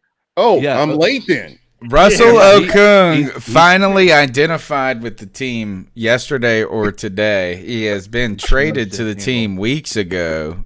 We had seen zero mention from him about being a Panther, and what he changed his title to, CK? Panther King. I'm late. I thought that was. It just happened. It just happened. You're not late, and it's Russell Okung. Are you a Tiger King fan? Here, are you a Tiger King fan, Gene? No. No? I think I made it through. I think I made it through like 3 episodes. Yeah. It's like that white trash. I can't handle that white trash. Bro. I mean, as long as I lived in Florida, man. I mean, this is whatever. I don't know if Matt Rule is into meth and gay sex enough. Yeah, I don't know. I'll probably say no. Listen, I'll be all right if he does. If we come out with a winning record or even are competitive in the first year, I will call him the ruler of the Panther King. Yeah. And then that way we can just make a play. We'll call him the what's her name? Baskin. Carol Baskin. That's if he comes out and has a winning record, he is the slayer. He is the Carol Baskin. I was gonna say he's gonna be the destroyer. Yeah, murderer. Yeah, there you go. All right, Gene Thomas, tell them how they can get after you on your podcast, Thomas. Yeah, I love talking football, and I'm cool with most fans, well, except for Atlanta. But just reach me at Buck What You Heard. You follow me, I'll follow you back. You look thin, brother. By the way, keep it up. Yeah, hey, this self-quarantining, and now I can't go get cheeseburgers and stuff, so I got to eat food that I got to cook. So it's working out. Good for you. All right, man. Thanks a lot, Gene. We'll catch up with you sometime soon. All right, guys. Peace and love, Gene. Let's turn the conversation over to the real thing on our minds: is who on this panel has watched Tiger King? I'm almost done with it. You're almost done with it. As soon as I got home from the hospital, I'm recovering. I basically binged all of it in like a day. Like I started it. I've watched it twice, dude. That's crazy. Now, I mean, when I say I have a second time, I just have put it on while I'm like doing just stuff. In the background. Yeah. Right. Well, see, that's the problem with doing another podcast where it's all about a lot of content like that about television shows and movies, is that I have to be selective about what I can watch new because I have to watch certain stuff just to be able to have content sometimes. But I haven't got a chance to watch Tiger it, King for you. Do you not like Joe Exotic? Dude, for whatever reason, I continue to root for that guy. Me too. He is full on insane. Like, and you know it. Like, the dude is a crazy guy. What I liked about that entire, so far, and I'm almost to the end, I'm pretty sure, is how it felt like it was so unbiased. They invest. Well, don't ask the Gaskin family about that. I actually Googled their because I was watching an episode in the background, and it was my favorite guy, Doc. Doc guy who runs a sex slave harem. Not goals or what, dude? This dude has got to be. He is the real story of the show to me. But I was, and you were towards the end. No, he's the guy, the South Carolina guy. Oh, yeah. That has the ponytail, that goes to Congress. His crap is all in Myrtle Beach. He was directing the documentary director. That guy. Oh, he was like, yeah. He was like, now come in and say hello. Yeah. Yeah. That guy with his underage harem is the real story to me of the show, and arguably a bad guy, or like Cody said, life goals. But can I tell you what I'm torn on? Somebody's dog is barking like a mug. So yeah, I'm about to go. So this is what I'm torn on. Like, I've always kind of been brought up to believe that if you own tigers, you were probably a piece of shit. Because if you own a tiger, you're the coolest motherfucker in the world. Okay, you would think that, but my thing is I feel like there are real benefits and negatives to what those guys do. Because on one hand, you have an endangered animal like a tiger, and even though they'll never be in the wild, they're breeding more of them. And I'm split. How do we feel about this, Cody? How should we feel? The only problem I would have is if it's true that they're euthanizing some of the cubs, because as they grow older, you have to feed them, and it costs a ton of money. Dude, they spend thousands of dollars. Yeah, he said $70,000 a month is what he was having to pay to feed these tigers. Yeah, he had like 200 of them. And dude, he's doing the Walmart truck. You know he euthanized all that shit. You know they're doing that. They are feeding those mugs baloney. They are feeding them tigers. So here, I'm split because I love. It's like it is the coolest animal in the world to me, the tiger. So owning one would be a. Shaq owns them, right? Shaq was in the shit. I wonder how happy he was about that. Oh yeah, dude. So I went to I got on the Big Country website today or whatever rescue because I was watching that Doc Antler guy. Yeah, and he said if you're number one on Big Cat, and I've been having all these problems with my browsers lately, so I've been like and I was like, all right, well let me Google tigers and see who comes up first. They were very, very high on the search engine. Now Google has some weird outlays and stuff, so it's not just 1, 2, 3, easy to say. But I clicked on it. Their website is weird as shit right off the bat, but they have a public service announcement about the Netflix show, and they're very upset with they feel duped by the guys who made the documentary, the two people. Everybody does. And now today news came out that they're reopening, or they're interested in reopening the case for missing Carol Baskin husband. Oh, yeah, I heard that too. By the way, season 2, right? Tiger killer. That woman definitely killed her husband. And by the way, that woman is such a hypocrite because she's doing the same shit that she's going after all these other people for doing. It's not worse. Yeah, See, those videos, like, I mean, there was overgrown bamboo and trees, and they said that was misrepresented. Watch the video on their website. By the way, Trill One's got it right. Tyson had a tiger. Scarface had a tiger too. So, by the way, the Bhagavan Antle dude, he was on. That's the guy. That's the guy. Yeah, he was on Theo Vaughn's podcast after and answering a bunch of questions. And he said they were also misled by a lot of stuff because they said he wouldn't comment on euthanizing tigers. Because they had that snippet where it was like he's gassing these things. Right. And then they said at the very end, that he was raided by the FBI. And apparently that never happened either. It was not for his tigers, but for his children, wives. But dude, how about that dude? Like gave the tigers for like Jim Carrey movie, like Ace Ventura. Yeah, dude, he's been in the White House. He's been like all over the place. My question to you is this question, real quick: who's your least favorite person in the show? Carol Baskins. Yeah, just so unlikable. Yeah, just not likable at all. Like I just, you have to obviously. And we're going way off base here with this being a Panthers podcast, but I'll tell you,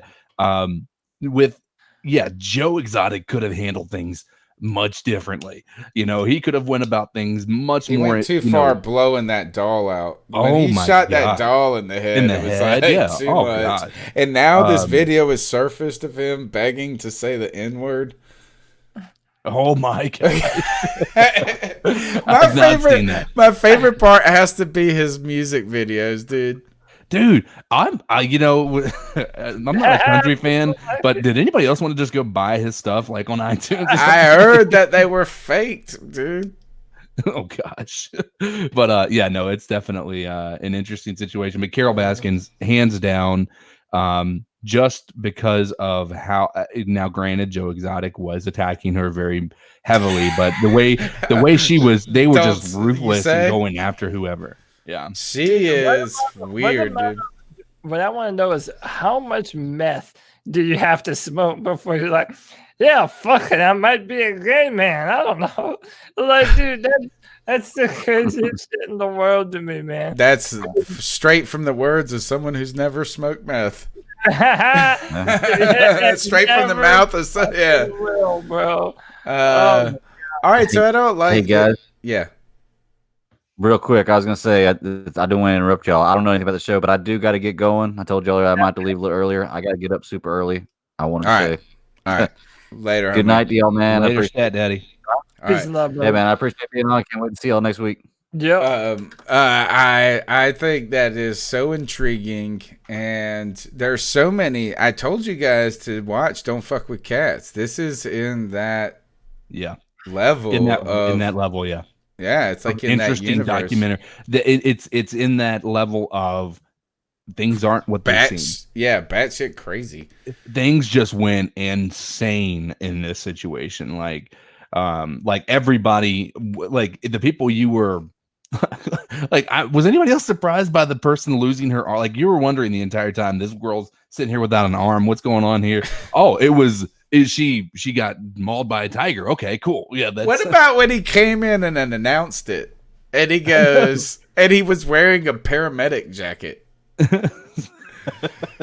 Dude, ladies and gentlemen, I just want to let you know someone has had their arm completely ripped off by a tiger. He didn't say had an injury, There's been an incident. We're going to need you guys to go home. We'll provide a refund. This guy is he's so intriguing. Like, this is going to bankrupt me.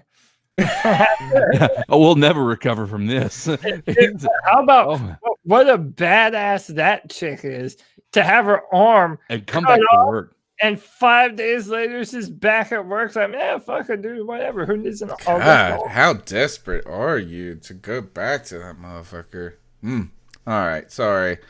We had to digress because somebody brought up the Panther King and the Tiger King. Here, we got 2 calls while we're doing all this, so let's just knock those out. Maybe 3. Reed. Gosh, what are you guys?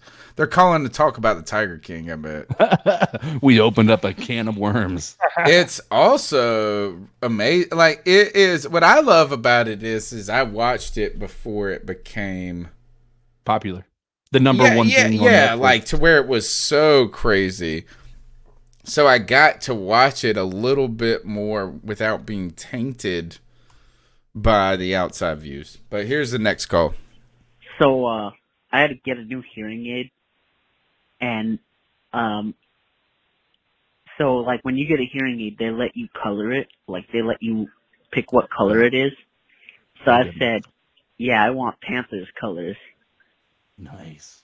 And so they said, I don't know if we can get the exact blue, but we'll try.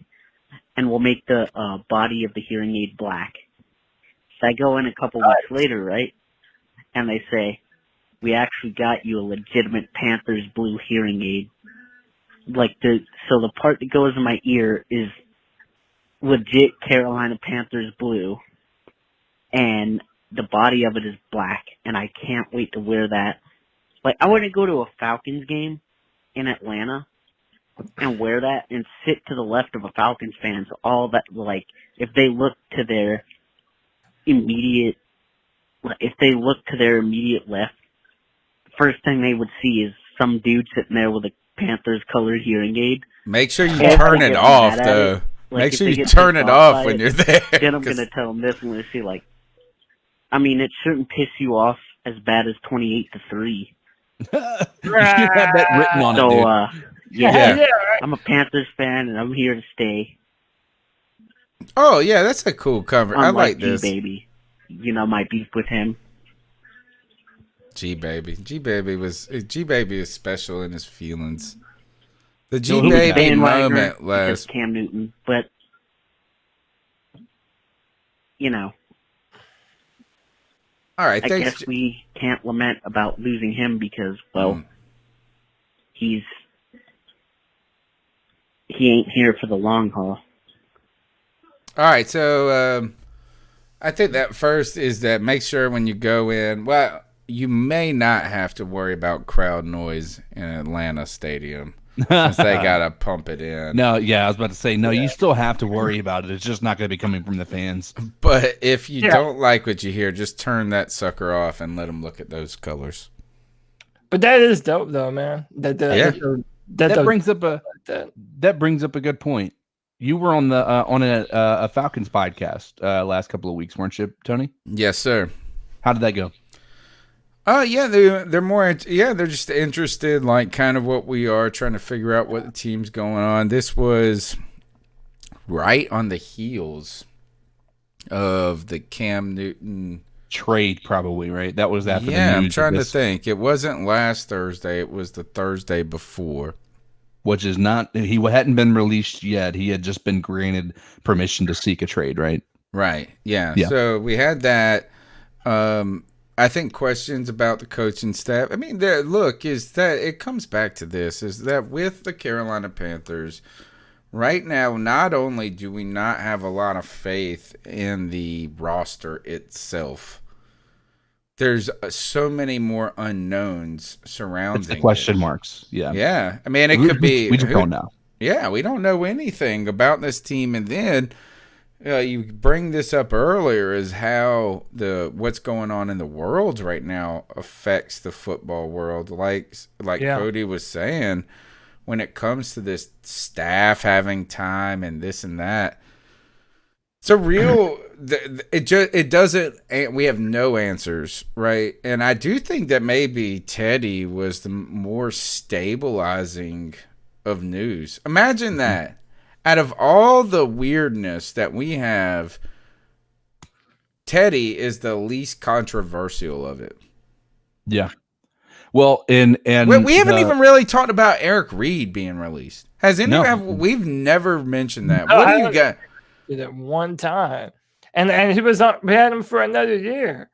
Right. He had another year on. I felt like we had just re-signed him. I felt like we had just signed him. And on top of that, we continued to say, all right, well, we've got Eric Reed, And if you add Trey Boston, we can maybe get away with that. That was what we were saying for when people were saying we got to re-sign Bradbury. So Bradbury all of a sudden is a Giant. We go, okay, we're going to try to make this work. Are we going to sign Trey Boston? Are we going to sign Trey Boston? Dragging that out. We sign him and cut Eric Reed. What the fuck? I don't even understand. It's another hole on the team that we have to fill. And it also means... Why do we do it? Why do you think we did it? Because I don't think our front office and David Tepper has any intentions on competing for a Super Bowl next year. And I don't think... it's like Eric Reed ain't going to make you compete for another Super Bowl. Okay, can we be honest? Can we have traded him? Can I be honest? Can I be honest about this situation? Please. I think, once again, it goes right to what I just talked about a few minutes ago. Eric Reed does not fit the personality of being able to be Josh just wrote that in the chat. You guys are right. Huh? Yeah. I mean, it's just not the exact situation that's happening with Eric Reed right now. He is challenging the fact that the CBA is the original one that they voted on. He's saying that it's actually been amended and that wasn't something they've agreed to. Like, he comes, and I'm not saying he's wrong. I'm not saying he's right. I just think that he's controversial. And he has no problem being that vocal person who's going to be able to speak out. He isn't. It is relentless too. It is relentless too. It's now gotten to be almost just, and we don't know how to put it. It's delicate. This is socially delicate, so it's not. But the idea is, are we getting fatigued by it? I think that's part of it. I think that you have a guy like Eric Reed who's wanting to stick to his principles, but also he's got to have a something to fight for, right? He's an activist, and I think that's who he is more than he is a football player. I think he's somebody who wants to have a fight to fight, and I don't think that's what Rule wants. I think he wants a football player whose main priority is showing that he's capable of being a great person, but also a great football player. And I think that's his main focus right now. So that's probably why I would say Eric Reed isn't there. When you look at the people that they're hiring now, a lot of people would say Robbie Anderson is not coachable. But I think he was coached by Rule. He loves exactly, Rule. And that's why I think that he was. That's why I said it. Have you guys heard about Robbie Anderson's arrest though? When? This is old. This happened in 2018. Oh no, I think I remember something about it, but I can't. All right, here, hold on. Yeah, all right, Cody, you got anything to say on the matter? Because I'm pulling this up right now. I mean, I do not feel that we're a better football team because of it. I would have preferred to have had Eric Reed on the football team. I don't know. I mean, you would have had more continuity having Trey Boston and Eric Reed in the backfield, and you're not retaining James Bradbury. We're still out on Dante Jackson, to be plainly honest. So, I don't. That cat is going crazy in the background. Yeah, he's anyway, continue. We're not a better team because of it. I don't feel, and I don't know why we did it. Again, all that speculation. Maybe he wasn't coachable or this or that. I don't ever really believe that. Because if you don't take well to your coaches, you're probably not going to be there very long. So I don't know if that was it. But he hasn't been anywhere very long. But no. Well, he was in San Fran and then here. So. Yeah, I don't think I think that you guys are just kind of onto it. Look, he's a good enough football player. I'm surprised. It wasn't expensive. It wasn't an expensive contract. I'm really surprised, to be honest, that they think that that's too much to handle, right, for this moment. You know what I'm saying? Is like that to me is a little disconcerting in some ways. But here, this is what the coachable Robbie Anderson, and look, is that I think guys, they can grow up. I think that we do a lot of things that are stupid when we're 19, 20, 21, 22, 23, 33. I'm 38, so I'm no longer that stupid. But here, this is the headline. Breakout Jets receiver arrested and charged with going 60 miles over the speed limit and eluding police, reportedly made sexual threats about the police officer's wife. According to NJ.com, the police report said Anderson was clocked going 105 miles an hour per hour, 105 miles an hour in a 45. Anderson then ran 2 red lights, eluded police, driving all over the road, and then non-violently resisted arrest. While he was in the back of the police car, he made sexual threats about the officer's wife, saying he was going to fuck her and nut in her eye. Now that you say it, I remember. I do remember it. Now that this was January 19th, 2018. That is so here is that, I mean, if somebody's talking about politics, you know, it was relentless though. That's what it was. It was everything. It was like every single thing that came up. It's to the point where I'm kind of like with Democrats right now, and I think I lean more as a Democrat. Is this like I'm just so tired and fatigued by everything. This is how I felt with Republicans talking shit about Obama. It was like, man can't even fucking say the Pledge of Allegiance without you talking about his cadence. I hate them all. Yeah, that's that. I mean, at this point in time, I've learned that it's a fight that we're never going to win when it comes to it's Democrats with Trump. I mean, I'm not saying Trump is a saint, but and vice versa. Absolutely. And Trump is the same way with any like every single one of these are just chasing after dollar signs.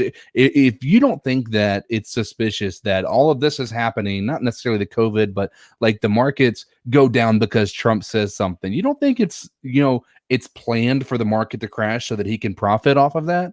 I mean, if you don't think that, you're not like, he says one thing, right? And it's other people multiple say times. the opposite. He said, well, but like he'll say something that causes the markets to just drop dramatically.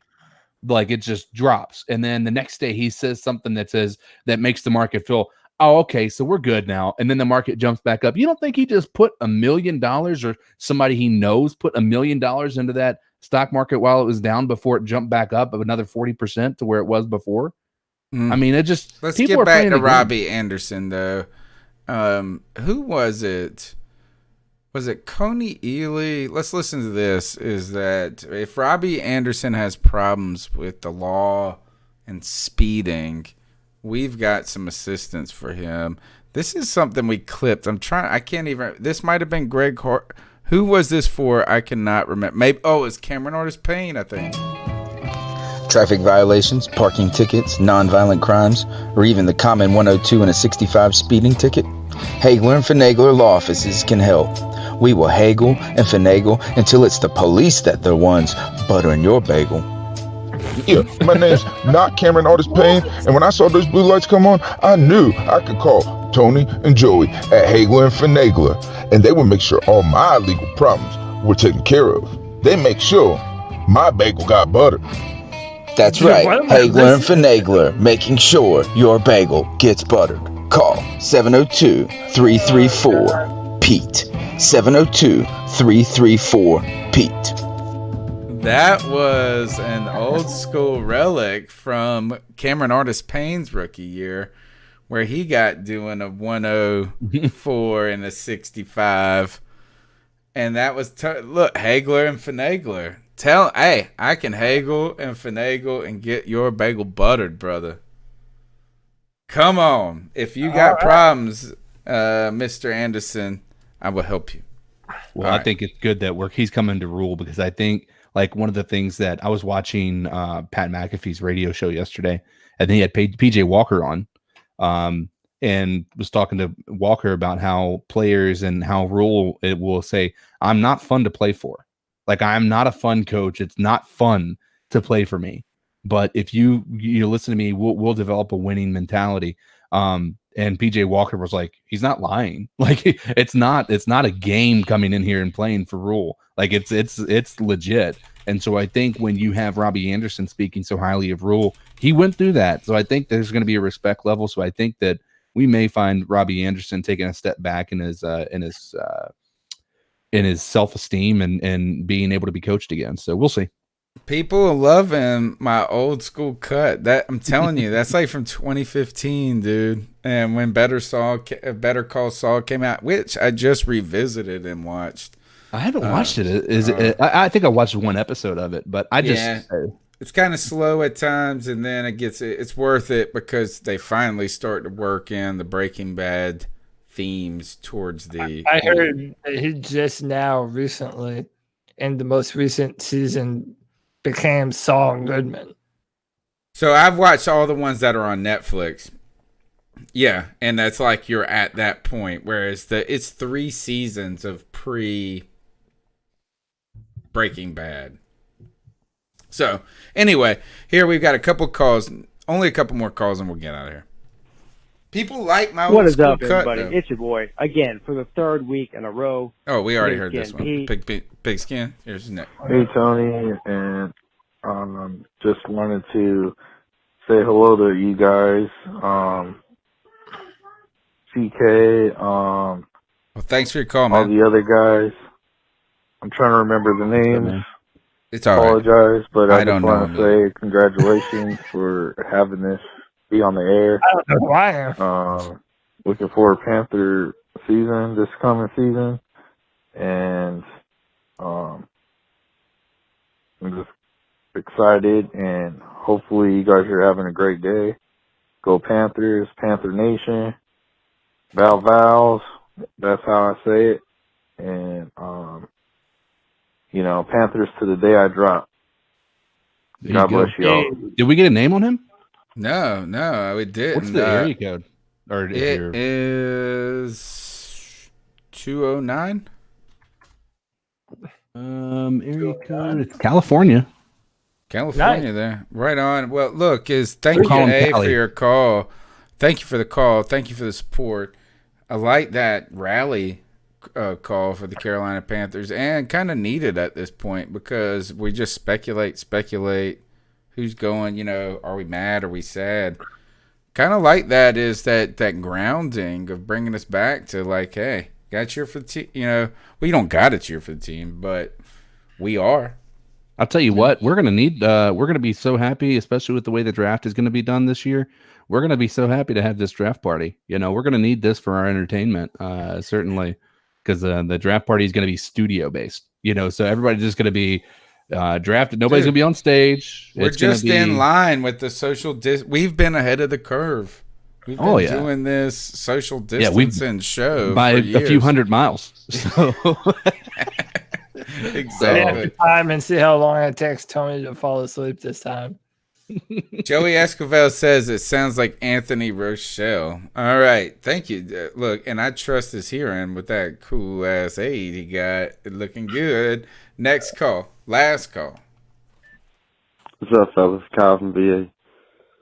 I just want to get y'all's take on this, man. Ever since it's become like a reality, even when Cam was still on the Panthers, but like pretty much everybody knew that he was gone.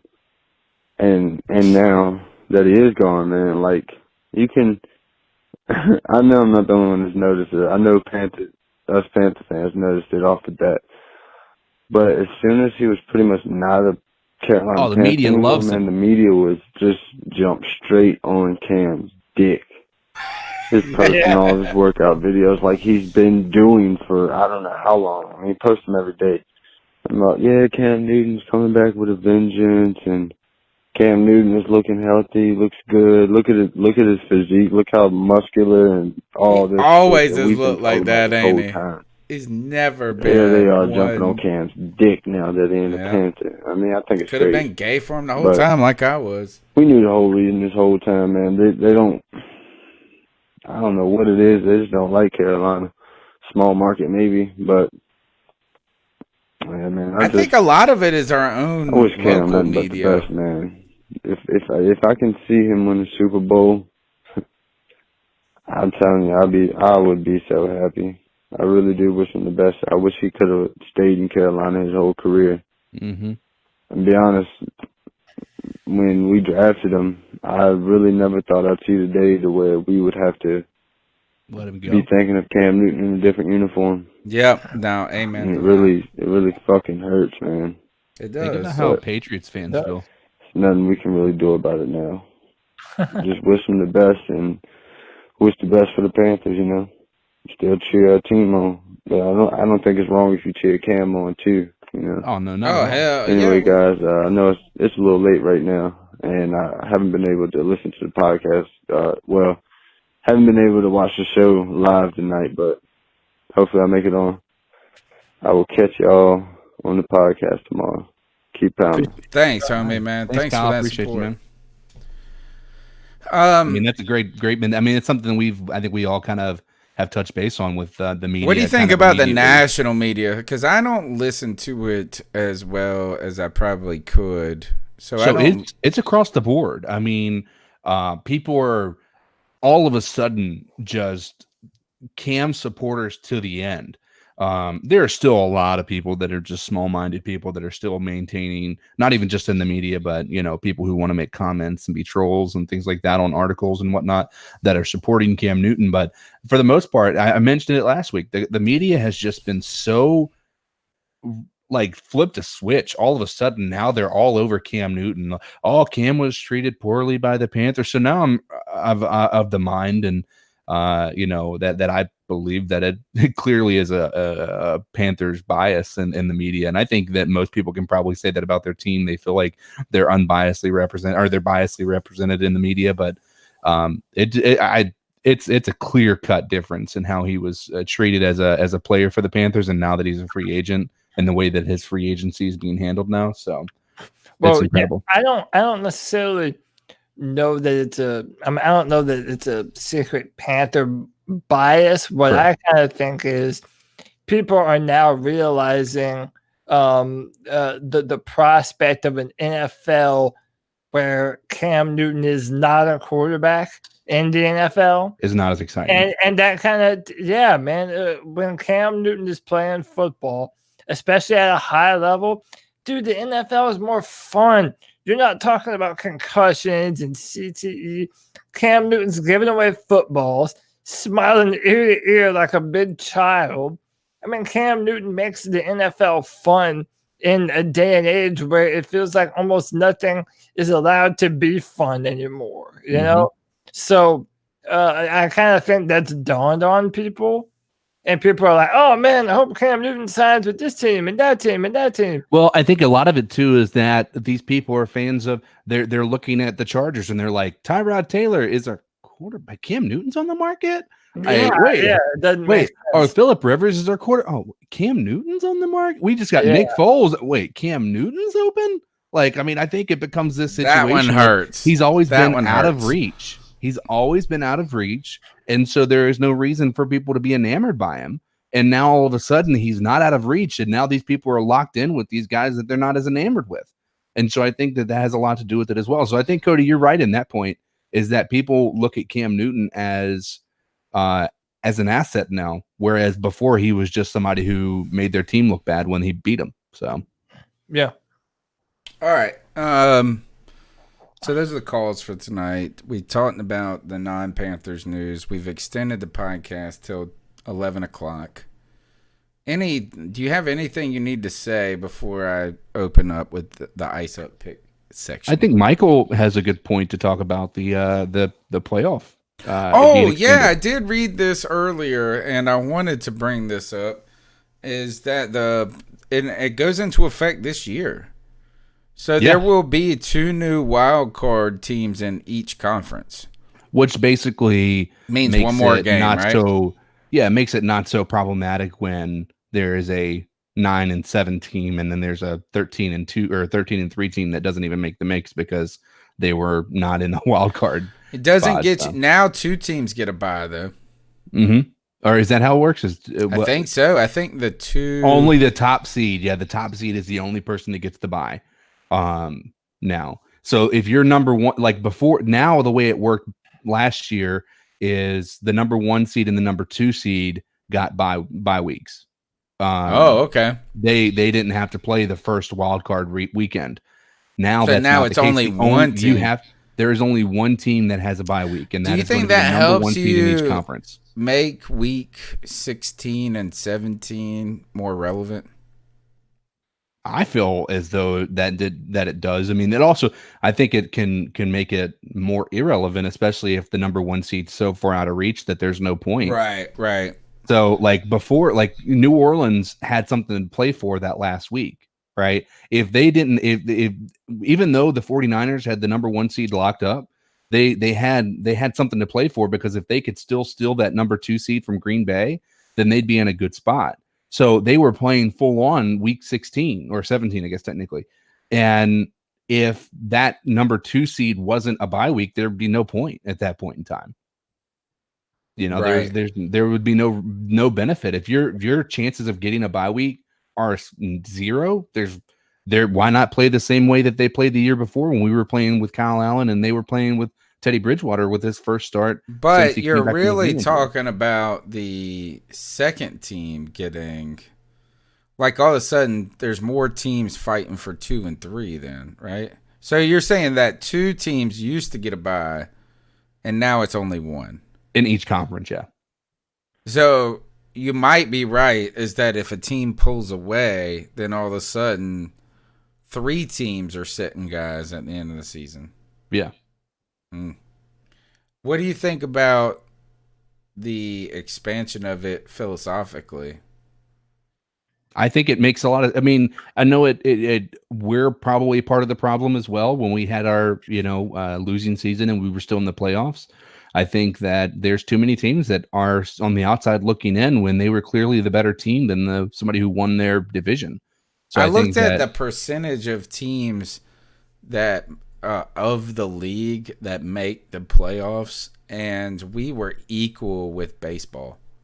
Mike just got me, dude. He said ATL's Matt Ryan just announced his retirement. I'm like, what? He said, psych. I'm like, you mother. Oh, gosh. Yeah, you'd be scared of Cam. Oh, my God. And by the way, who hated Cam more than anybody other than, did Atlanta fans not hate Cam more than any other team? They were kind of visceral to him because he was like a traitor to them. Yeah, well, apparently now they want him. Like, a lot of fans are like, let's get rid of Matt Ryan. Let's bring Would you Cam rather in. have beautiful ass Cam Newton or Matt Ryan in his negligee? Or it's also, there was an article on it might have been NFL Network about Bucs fans. They said Bucs fans hated Tom Brady, and now every single one of them are coming out and saying, "Oh, we love him, we love him." And I get it. Like I said, it's just a matter of, you don't want him to be a Patriot because Patriots are not your team and they've got too many wins. But it's kind of that same scenario where if you have an opportunity to get somebody talented like Tom Brady or Cam Newton, you might change your opinion on how you feel about them. Cody, thoughts on the playoff expansion? I mean, at the end of the day, it's more football. So shit, I'm into it for that reason alone. Other than that, I don't think you're going to see a 7 seed make the Super Bowl anytime soon. Do they reseed at all with this new stuff? Yeah, so they have to. With the new rules, are they going to make it so that I think if you're like a division winner, you don't get the advantage if you have a shitty ass. Just because you won or won your division doesn't mean you get the advantage anymore. You still get in though. It's just not the advantage of like. I think so. Home. I think that's what it is. Yeah. Okay. You like it though, Cody, expanding it? I do like the exclusivity of sometimes of sports. I'm into expanding it. I do think, like basketball is shitty to me. We're all not certain, but I feel if you win your division, no matter how shit your division might be, you should have a home playoff game. Oh, a home one, huh? Well, if you win your division, you're guaranteed at least one home. Yeah, that's what I think. But I think so. You would host the wild card maybe in week 1. See, the disagreement I have with that though, Cody, is that you could have a wild card 6 seed that has a better record than a division winner. No, and the I only reason, know, yeah, like the Seattle Seahawks and the 49ers last year. They both had better record than the Philadelphia Eagles. But they had to go to Philly. But that's my thing though. If you win your division, I don't care what the record, and that's the way it's been. So I'm okay with that too. And the reason I'm most okay with it is I'm all right with the reseed and to do all that. But I think once you start talking about that, then people ask the next question, which is, why do we even need divisions? Why don't we just have conferences? And I would say the reason we need divisions, it's rivalries. Yeah, is for the people that aren't good. For the teams that aren't good, those are the things that we look forward to. You know, is that if we can ruin the Falcons' playoffs hopes, it helps us as fans, even if it was the only game we won. You know, so yeah. All right. That is our discussion of football tonight. We have talked Tiger King, we have talked Tampa Bay Buccaneers, and we've talked a little bit about the Panthers. We've got one last segment. That is the ice. Yeah. The ice, and that's the only way that show's cooler if it's about Panthers. And I don't think Panthers as an individual level, as an animal, is cooler than Tiger. Tiger is true king. Hashtag true king, brother. But hat dog. Yeah, but that would be cool too. Is the little what we need is really a Jerry Richardson investigate documentary. That's what I want. Yeah. That would be an interesting. I just don't think the guy was exciting enough to. Right. He wouldn't keep it. It was like you were not Joe. You were the opposite. You were Joe non-exotic. Not exotic. No. But all right. So here's the ice up pick section of the week. Maybe here. Let's see. Does this even work anymore? Nope, it don't. I'm gonna go. No, you guys go. Someone pick it up. I had one and I lost it. So I'll go. Mine's going to be pretty easy. Just really quick and simple. So the Virginia governor, which is where I'm located, is in Virginia, has put the stay-at-home order in effect until June 10th. Do you guys hear that? June 10th. We are in March. Whoa. But the positive to all of this is my 30th birthday is June 11th. So you're getting free from jail. Yeah, dude, it's gonna be like your incredible. 21st birthday. Talk about a party, right? I'm gonna invite you guys. I'm gonna come down to Charlotte, and we're all just gonna meet down there. Yeah. Now, but yeah, it's gonna be anyway. Just the fact I know it can be amended, and June 10th might be just kind of a date that they threw out there just to kind of. It's a long ways away. Yeah. It's a long ways away, and I'm not excited about the prospect of literally sitting at my house working inside until that. I know there's some positives to working from home, but I am ready to get back into society and enjoy socializing with people. Whereas this might be great, but there's nothing beats going out and having a beer with somebody or going out and enjoying some dinner with a group of friends and whatnot. So. But anyway, to the governor of of Virginia, who is Northam, I said, can we take it to just the May to start? Cody, Please. What do you got? Mine's very low hanging fruit, and I care not. To every team who has yet to commit to Cam Newton, ice up, son. Including the Panthers. He's got a chip on his shoulder. He's already showing you on Instagram the foot is moving, throwing deep passes. Cam Newton is going to make some football team better, and all one has to do is just sign the man. So to those who haven't, who don't know a good thing when it's available to them, ice up, son. My ice up pick this week is close to home, and it is my in-laws. And I'm icing up my mother-in-law especially because she's knee-deep in the COVID stuff. But we have been back from Italy now for 17, 18 days. No one has been sick.